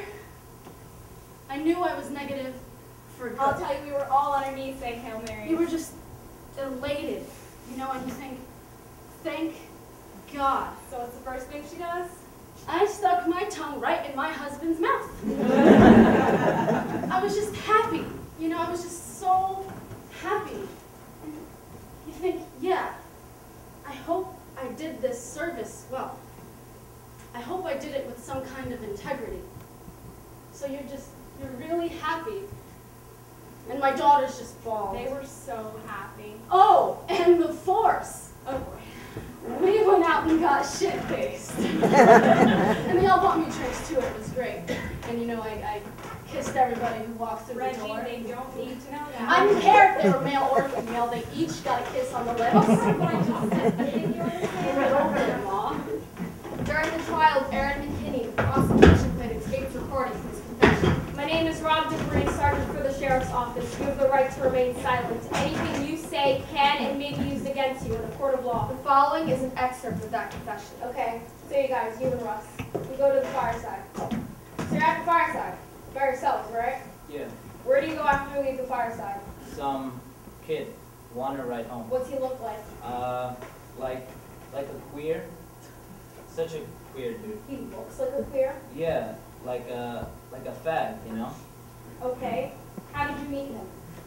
He wanted to ride home, and I just thought, well, the dude's drunk. Let's just take him home.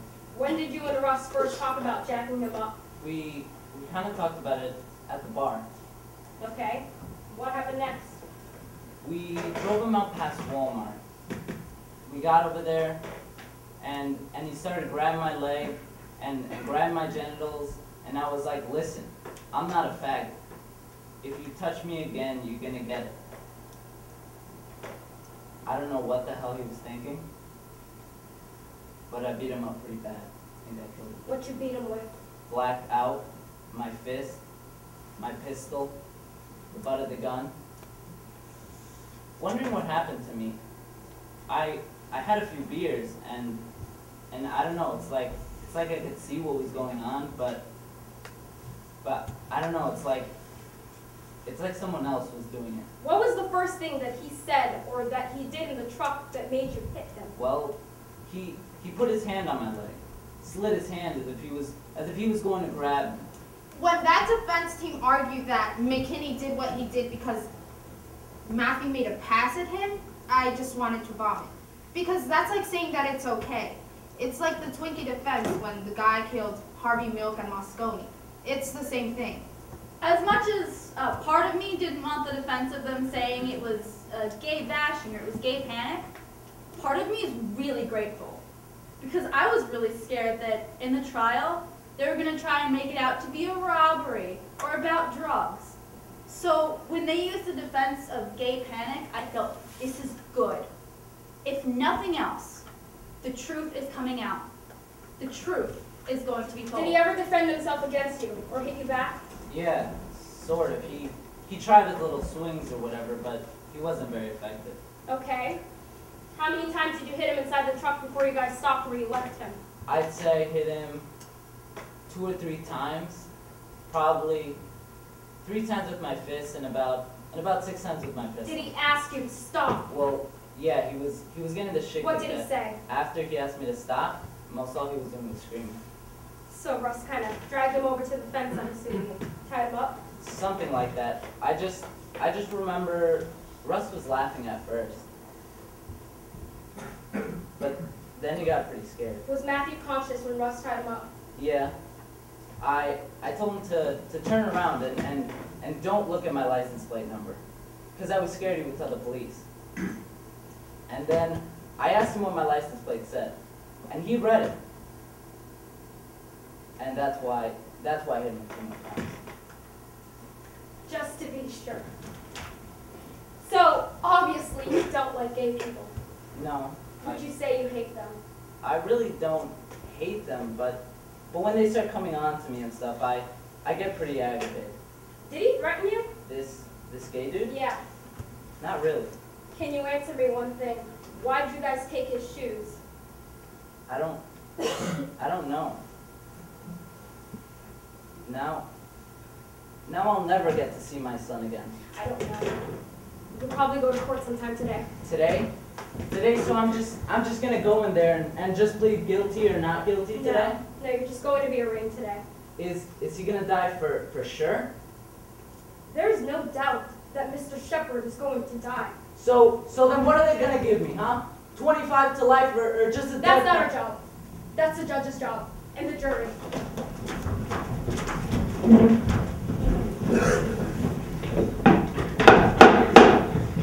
As the jury reaches a verdict, we have, Your Honor. We, the jury, impaneled and sworn to try the above entitled case after having well and truly tried the matter, unanimously unanimously find as follows. As to the charge of kidnapping, we find the defendant, Aaron James McKinney, guilty. As to the charge of aggravated robbery, we find the defendant, Aaron James McKinney, guilty. As to the charge of first-degree felony murder kidnapping, we find the defendant, Aaron James McKinney, guilty. Aaron McKinney was found guilty of felony murder, which meant the jury could give him the death penalty. That evening, Judy and Dennis Shepard were approached by McKinney's defense team, who pled for their client's life. The prosecution indicated that they would defer to the family's wishes as to whether or not to pursue the death penalty. The following morning, Dennis Shepard made a statement to the court. Here is some of what he said. My son Matthew did not look like a winner. He was rather uncoordinated and wore braces from the age of 13 until the day he died. However, in his all too brief life, he proved that he was a winner. On October 6, 1998, my son tried to show the world that he could win again. On October 12, 1998, my firstborn son and my hero lost. On October 12, 1998, my firstborn son and my hero died. 50 days before his 22nd birthday. I keep wondering the same thing that I did when I first saw him in the hospital. What would he have become? How could he have changed his piece of the world to make it better? Matt officially died in a hospital in Fort Collins, Colorado. He actually died on the outskirts of Laramie, tied to a fence. You, Mr. McKinney, and your friend, Mr. Henderson, left him out there by himself. But he wasn't alone. There were his lifelong friends with him, friends that he had grown up with. You're probably wondering who these friends were. First, he had the beautiful night sky and the same stars and moon that we used to see through a telescope. Then, he had the daylight and the sun to shine on him. And through it all, he was breathing in the scent of pine trees from the snowy range. He felt the wind, the ever-present Wyoming wind, for the last time. He had one more friend with him. He had God. And I feel better knowing that he wasn't alone. Matt's beating, hospitalization, and funeral focused worldwide attention on hate. Good is coming out of evil. People have said enough is enough. I miss my son, but I am proud to be able to say that he is my son.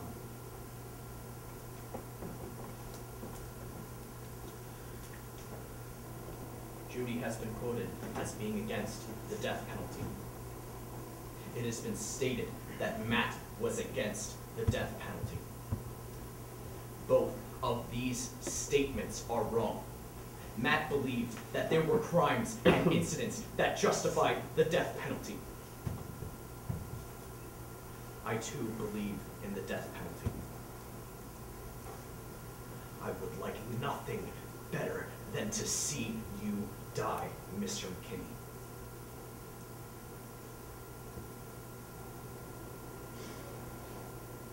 However, this is the time to begin the healing process.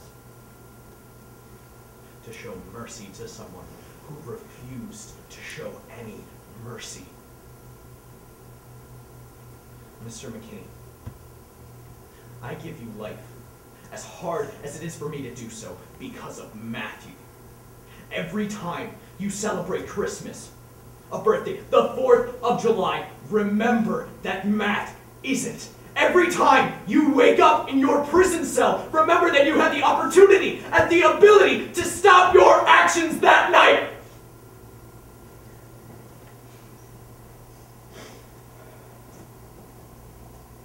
You robbed me of something very precious, and I will never forgive you for that.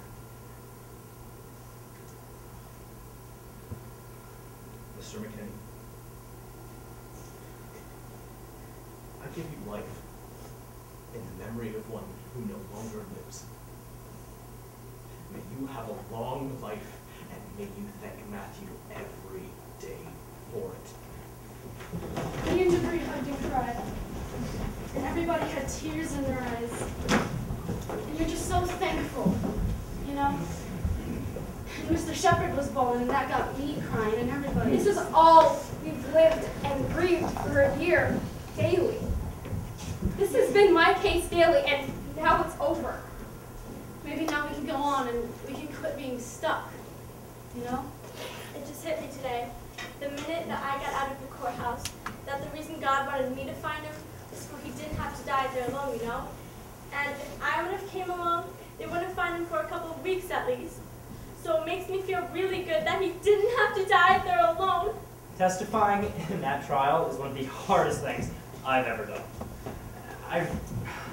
Don't get me wrong, I love the stage, I really do, I love it, but it's tricky because basically what you have is lawyers questioning you from this angle, but the answers need to be funneling over to where the jury is.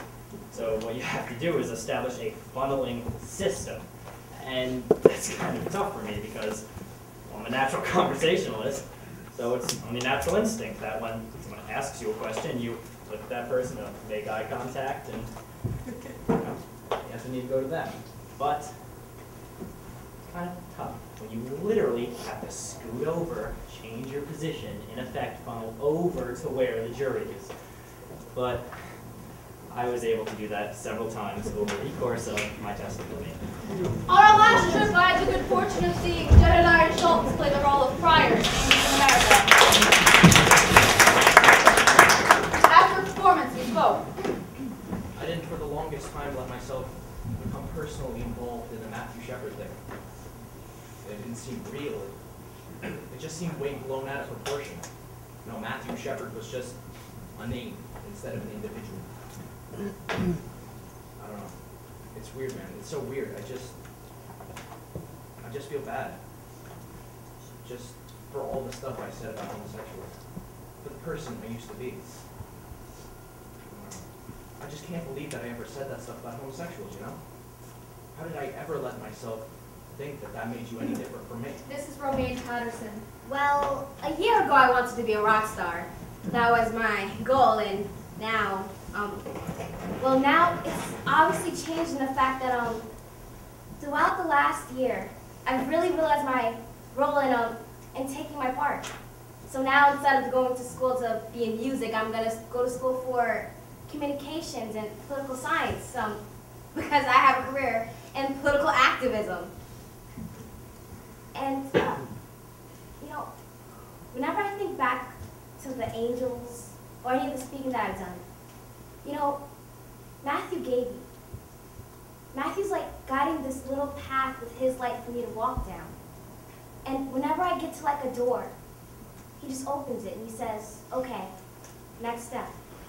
And if I get to be a rock star on the side, okay. This is Jonas Slaughter.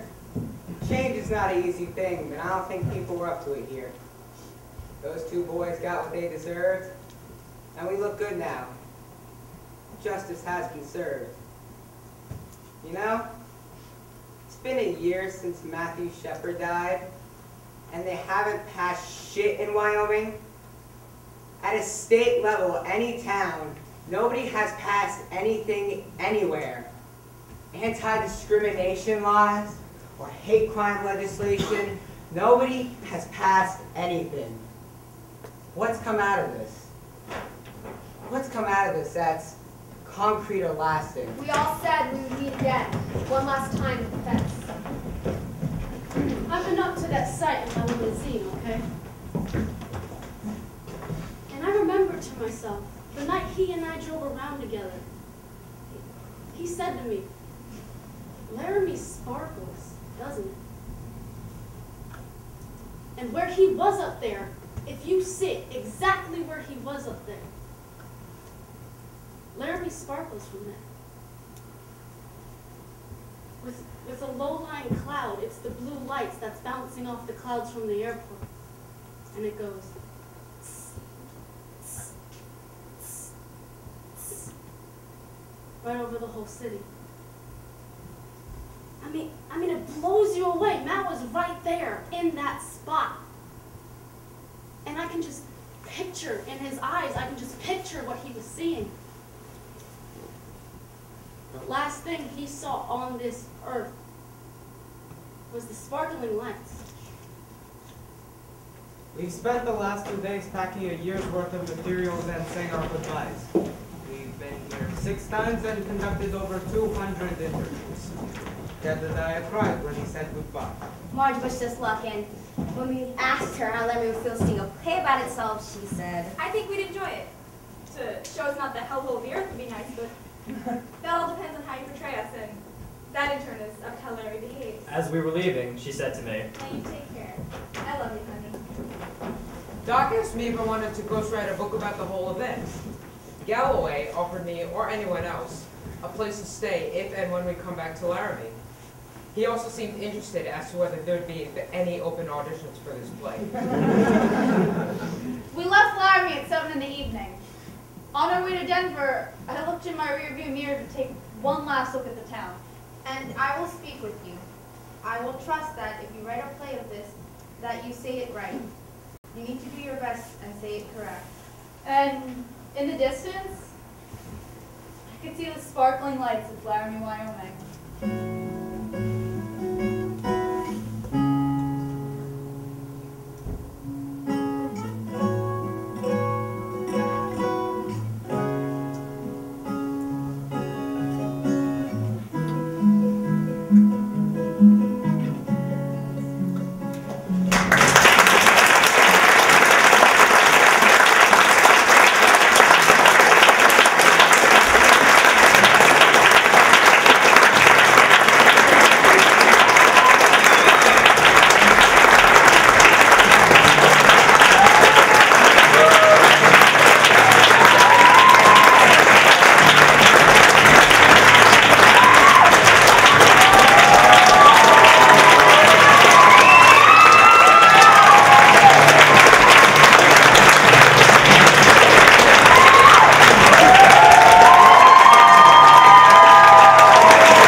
We saved that for Saturday night.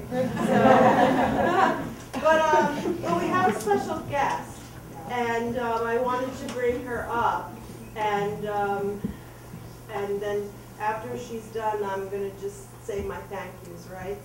So let me introduce the person who is came all this way to share this evening with us and give us a little talk back, because you know, I realized this play is so powerful that how do you just go to your car like afterwards, you know, or how do you like just like I don't know, like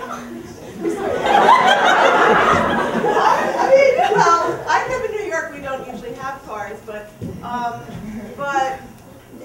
do you know? It's like it's too. Sometimes the thing is big, and you need help, like figuring it out or moving past the next thing. So we have this, so our kids went to a couple shows. They saw Laramie, they saw 2 productions in New York, and one production at Mercer County College. And when we were there, we met this person, and I invited her to come for our show. She is a nationally recognized media relations expert. She's the leader with the LGBT community. She served as the primary spokesperson for GLAAD, which, if you don't know, that stands for Gay and Lesbian Alliance Against Defamation. And she was its first national news media director. She's going to tell you more about like how she became involved with Laramie and what happened. But since leaving GLAAD, she's founded her own independent PR firm, and she has she's working in alliance with many organizations who are helping to bring the message of love and tolerance and peace. Let me introduce Cathy Renna.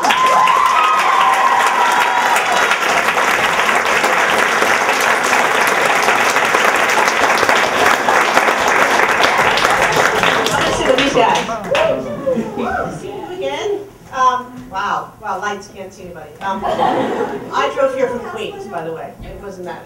Mercer was a much more challenging trip. But I guess the best way to introduce myself is by saying that when I worked at GLAAD, the Gay and Lesbian Alliance Against Defamation, I was working in Washington, D.C. at the time, and on October 6th, when the rest of the world was starting to find out about this possible hate crime beating of a young man in Wyoming, I was coming back from the National Press Club.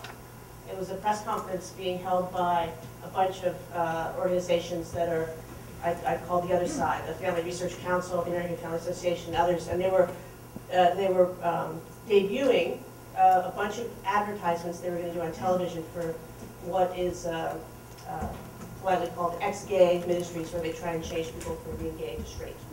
I got back to the office from the press conference, and I started to get all these phone calls and emails, which was kind of a new thing back then. Cell phones were real big, anyway. Started to make some phone calls and get phone calls, and one of the phone calls was from Jim Osborne. I don't think Jim was in this production. He is in part of the interviews. They interviewed, as you know, hundreds of people. He was the president of the LGBT student group at University of Wyoming, and I remember vividly like standing in my pajamas in my apartment in Washington and saying, "What can I do to help?" And he said, "You can get on an effing plane. That's what you can do, because I'm under my desk, because there are dozens of cameras out there already." And this was, you know, right at the beginning. So I called up the head of GLAAD at the time, and GLAAD was pretty small then. Now it's a huge multi-million-dollar organization. And she said, "Do you think this is really important?" And I said, "Yeah, I think this is really important." And so I got on a plane, and the first thing I went to immediately on landing was the vigil that Father Roger Schmidt talked about at the Newman Center. Yes, that would be you. And address the lecture. I'm no caller from you. I got off the plane and went immediately to this vigil with about 1,000 people, and I was there the first time for about a week and a half. Went, sat through, you know, some court proceedings and worked with, you know, literally hundreds and hundreds of journalists, and met Romaine and a lot of people who were in play, and that's to me one of the most important things to remember about this. These are not characters; these are real people, you know. And you all, I have to say, I've seen the Laramie Project many times in the last 15 years. This was the best high school production I've ever seen.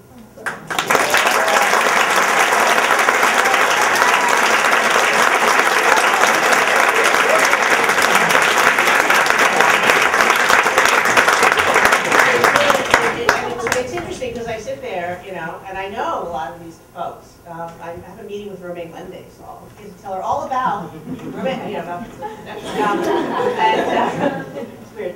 But it was really an incredible experience to be in the middle of what we all knew was something that was historic in terms of being a watershed moment during the trials in particular, when Russell Henderson decided to plead guilty, and there was the, you know, the statements made by his grandmother and by Dennis Shepard, and then when the Aaron McKinney trial played out and they tried to use the gay panic defense, You know, I literally stood outside the courtroom, and reporter after reporter after reporter said the same thing, which is, you know, how much of a double standard the gay panic defense is, that if every straight woman who got hit on by a straight guy did what those kids did to Matt, there would be far fewer straight men in the world, basically.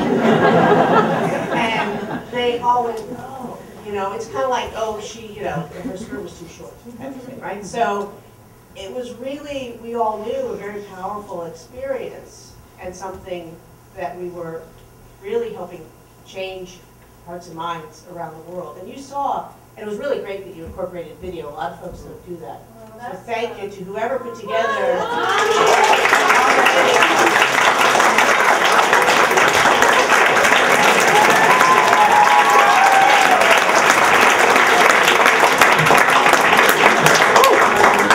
It added context, and it actually made me sort of really relive it in a way that I hadn't. I mean, as I said, I see the Laramie project a bit. So it was really powerful because I remember Ellen DeGeneres, and that was 1998. She came out in 1997. And one of the things she said was, I came out so things like this wouldn't happen anymore. You know, and if you think about the fact that it's been 15 years now, you know, the context of when this happened and where we are now, which is, you know, really extraordinary, is in large part because his murder got so much attention. And it got a lot of attention because we were at a time where Ellen had just come out, we were starting to, you know, Will and Grace was not long after, and, you know, people were starting, we had a president in office who actually talked about us in a way that was helpful. You know, we had a culture that was changing and more visibility, and so, you know, I think that it's really difficult to underestimate the power and the impact of not just what happened to Matt, but what came out of it. The last thing I'll say is one of the most powerful parts of this play is obviously is Danny Shepard's comments at the end. You know,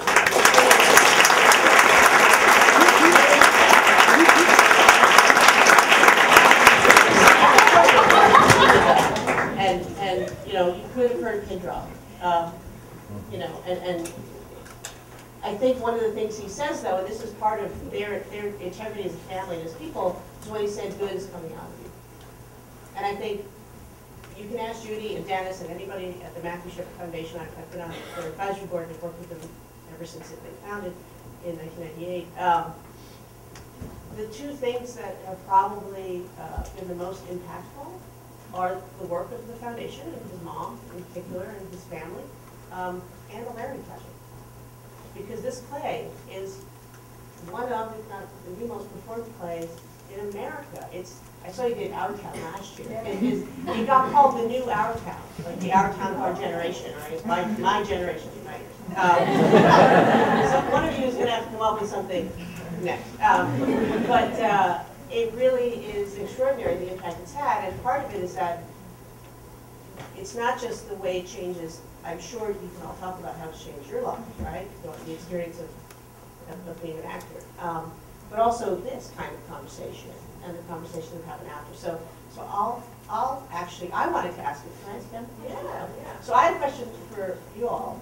Because if you all answer, we'll be in tomorrow. So, but does anybody have anything that they want to talk about in terms of what it's like to go through? So she doesn't have to turn around. Well, that's fine. No, here, I can do that. No, it's much easier to have one person.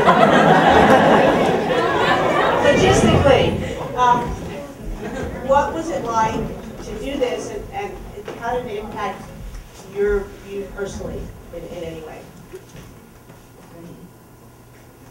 Oh, come on. I ask this every time somebody has something to say. Patrick has something to say. I would pick somebody. There you go. Basically, it's a fun system. Like old-time traditional type.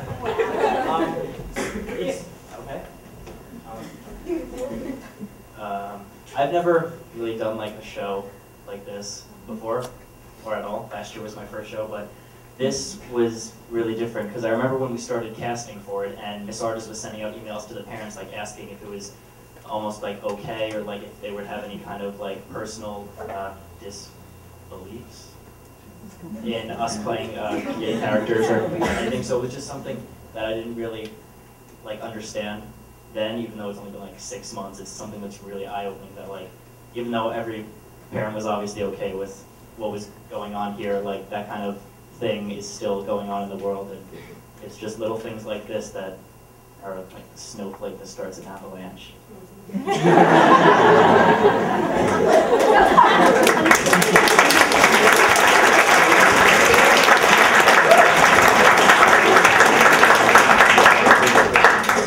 thing with this play is really, when you start to read it, you kind of get an impact for it. And I remember when we first had to pick out monologues from the book, it's like, originally you read these things and you're just like, wow, this is so beautiful. And over the month, because we have been rehearsing this for like, what, 6 months?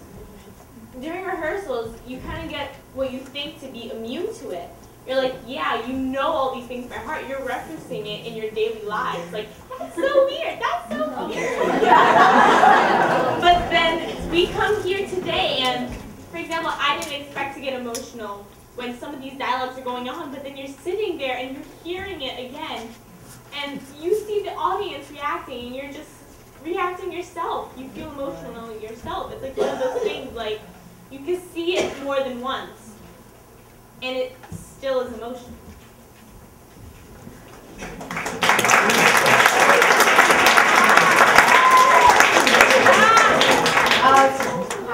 Hi.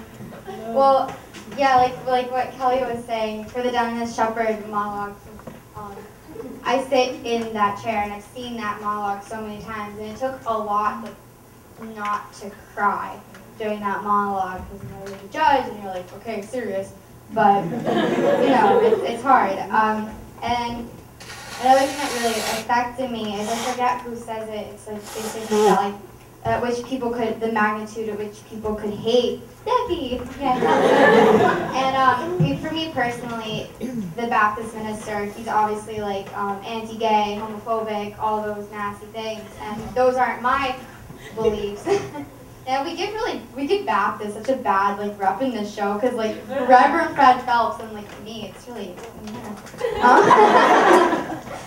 but you just kind of realize like there are people who still feel like the way they felt. There are people who still think that like being gay is wrong, and even if it's like not, and even if it's not your beliefs, you still have to like accept that other people feel differently about different things. And that's hard, especially when you're playing characters that go like against your entire like belief system. Yeah. So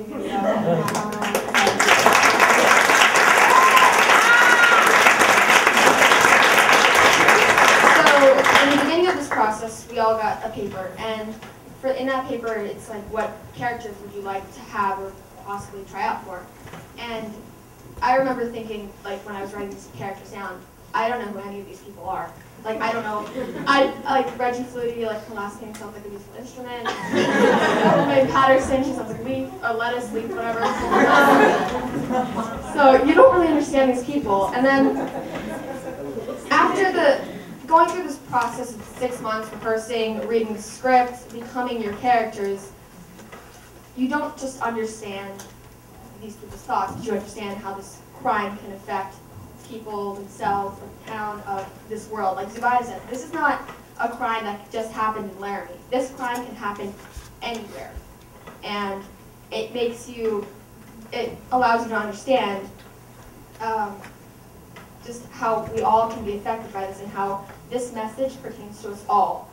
So it's kind of very important to take to heart, right?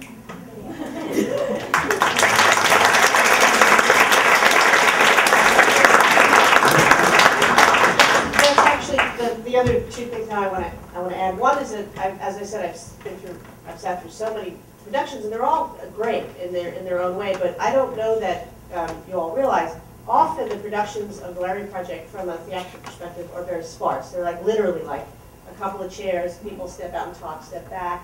You know, occasionally somebody will make a God Hates Bags sign, you know, yay. I haven't seen those wings are awesome. I still have the schematic on how to make those. Yeah, we have a mom All right. Come on.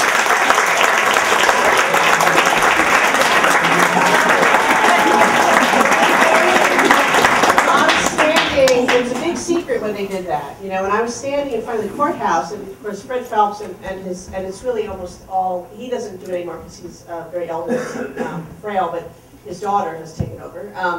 It's him and his family. I've actually sadly watched his grandchildren grow up, which is horrifying to think about. But they were standing there with their signs, you know, Matt in hell, God hates fags, all that. And we have those signs. But I didn't want to use them. I'm so happy to use those wings because we don't see them. And when I saw, you'll see it if you watch the HBO film of the Laramie Project, which was very, very well done. You see them come around the corner. And I wasn't watching them. I was watching Fred Phelps' face, and that was awesome. Because he was just...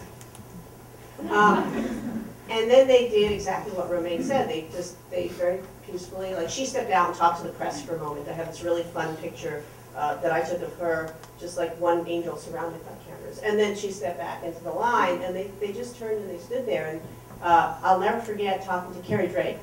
Who's Carrie Drake? There you go. And saying, you know, it's about time somebody is responding to that kind of hate with some grace.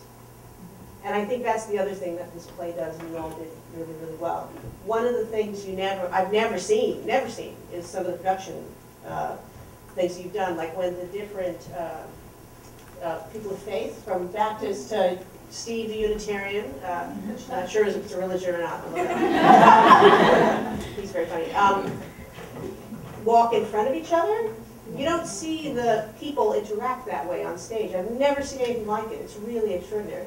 I was saying that to you during the intermission, and you all did it seamlessly, which is really not easy because there's so many moving parts. So it was really, really, it got the message across even more powerfully. So, well, I'll shut up. If anybody has any questions, I'm happy to try and answer them, or I'll punt it. Does anybody in the audience want to respond to Cathy, or any questions for Cathy? I can put the blowers back on. But does anyone have anything that they want to ask her or to comment on? Thank you. Those are the blowers, yeah. Right there. I have two things. Can you speak loudly? Yes,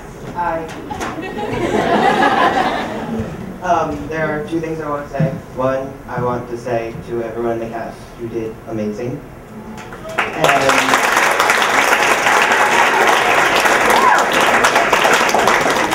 And two, I want to say that I think the story is so uplifting, and I think the way that you guys have done it made it really, really beautiful. And I think that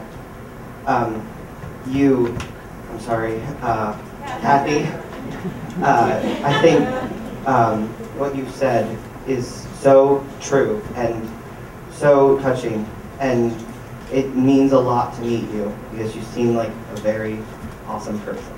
So, thank you.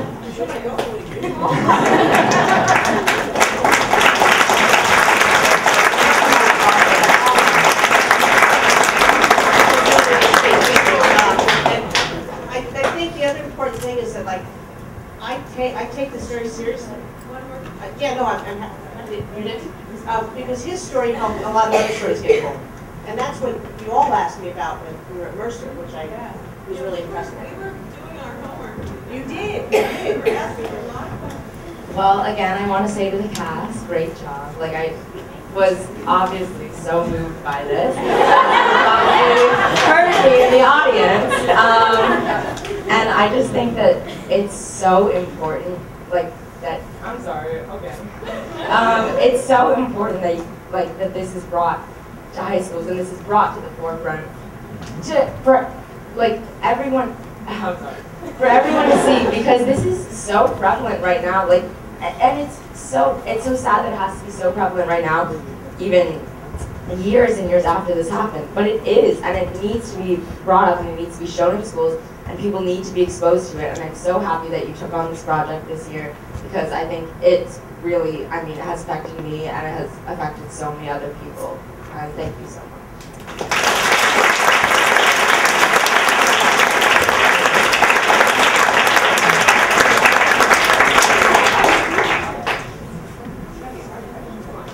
Any questions?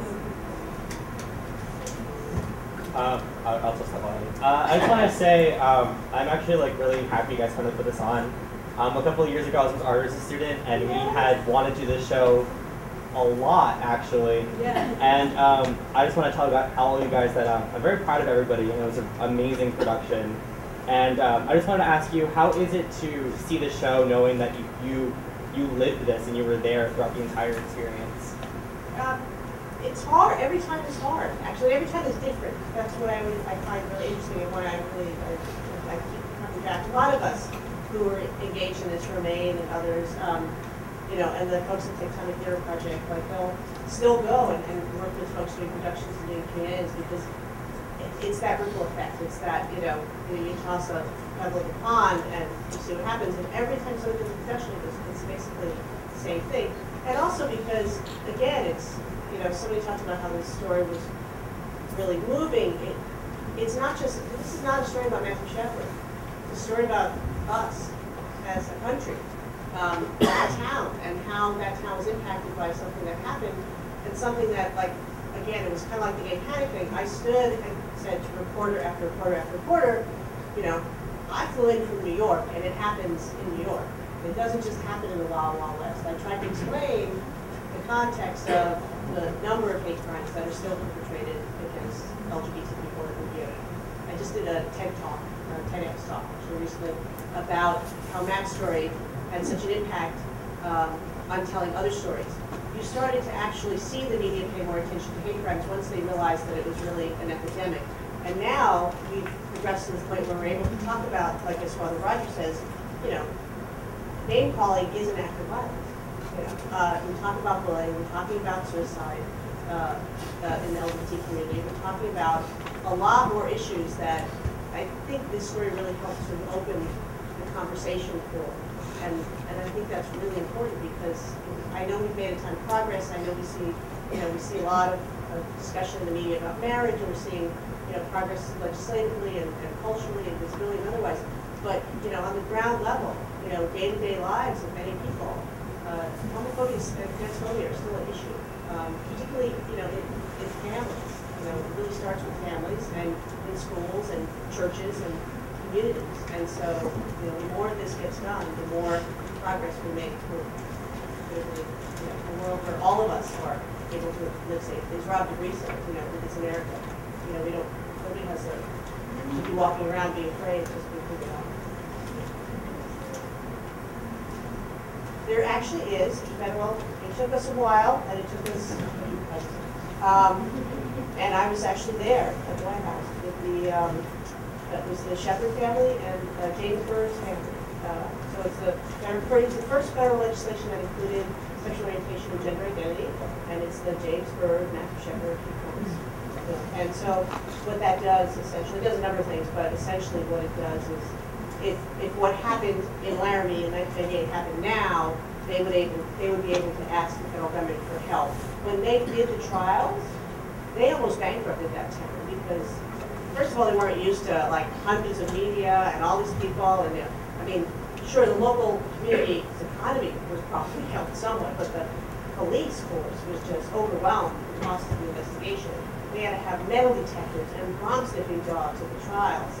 You had to have special IDs to get in and all of this stuff, and the overtime and all of that, and it really almost bankrupted them. And what the hate crimes legislation does is it would help local communities deal with that. And in addition, it would also work with folks on enhanced penalties and all the other things where hate crimes that have been in conversation really ever since.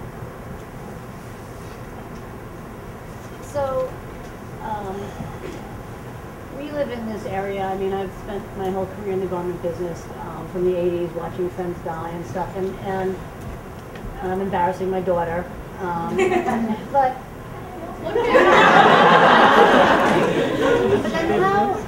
how do we translate all of this, that we live in a diverse society, to areas where it's not diverse? I mean, what's going on in Arizona? I mean, my God. And I just told Anya this morning, never, ever let anybody talk you to moving into Texas. I'm sorry to everybody who's from Texas, but women's rights there is being, and it's so scary that at this point in 2014, it's like we're going backwards.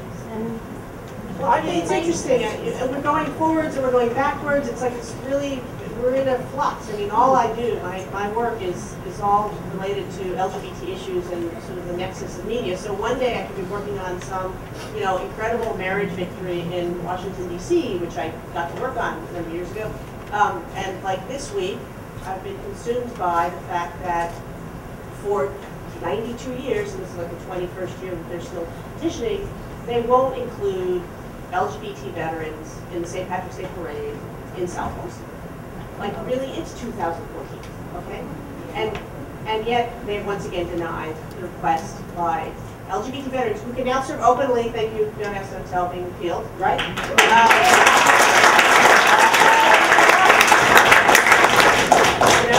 And it's, so I think we're in this really interesting state right now. We've got marriage bills, bans, like the constitutional state level bans falling because of the Windsor case, the Supreme Court case.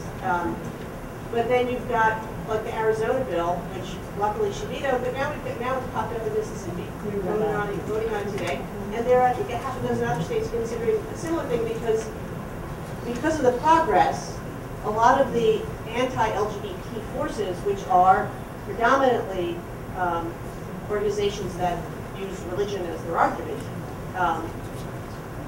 that whole religious freedom issue is now sort of the cornerstone of the next level of arguing. But the reality is that I don't think people even know. How many people in this room know that you can actually still be fired in 36, 37 states simply because you're gay and go through a sexual religion? We don't have any federal job protections in place. And gay people don't even know that.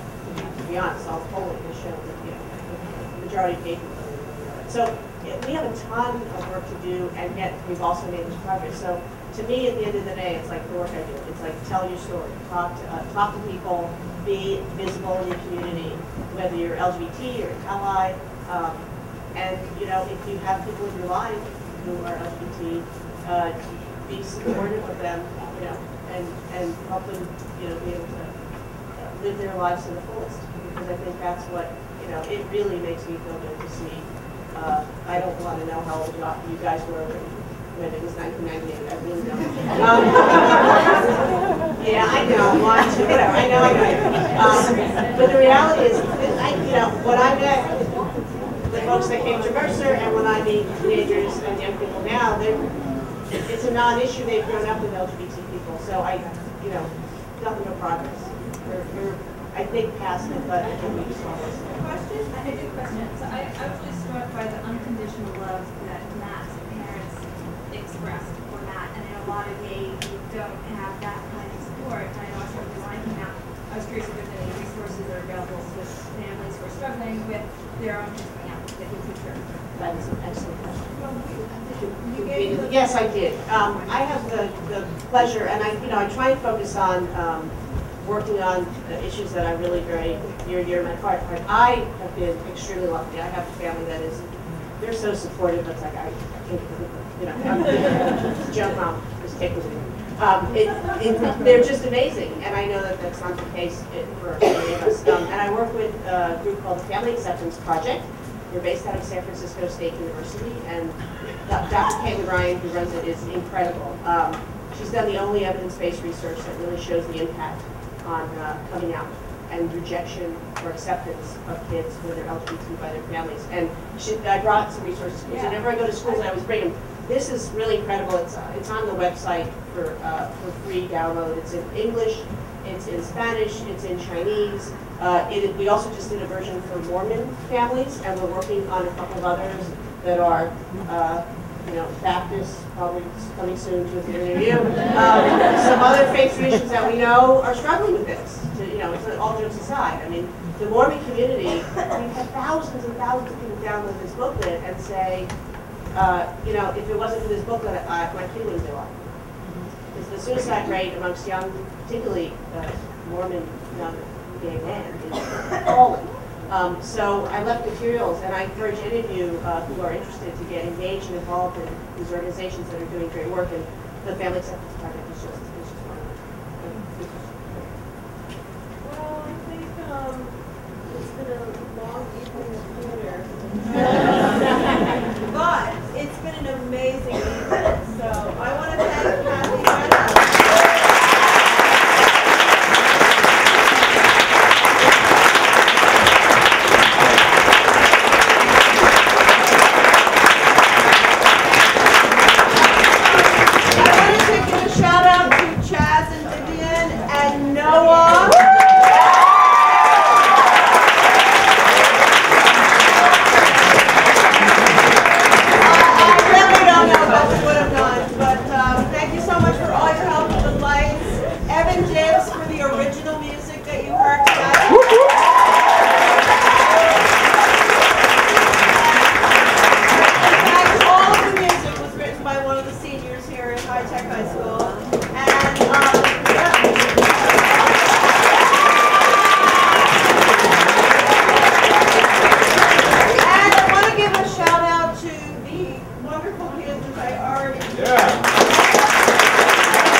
Thank you so much for all the things that this is short, making the wings.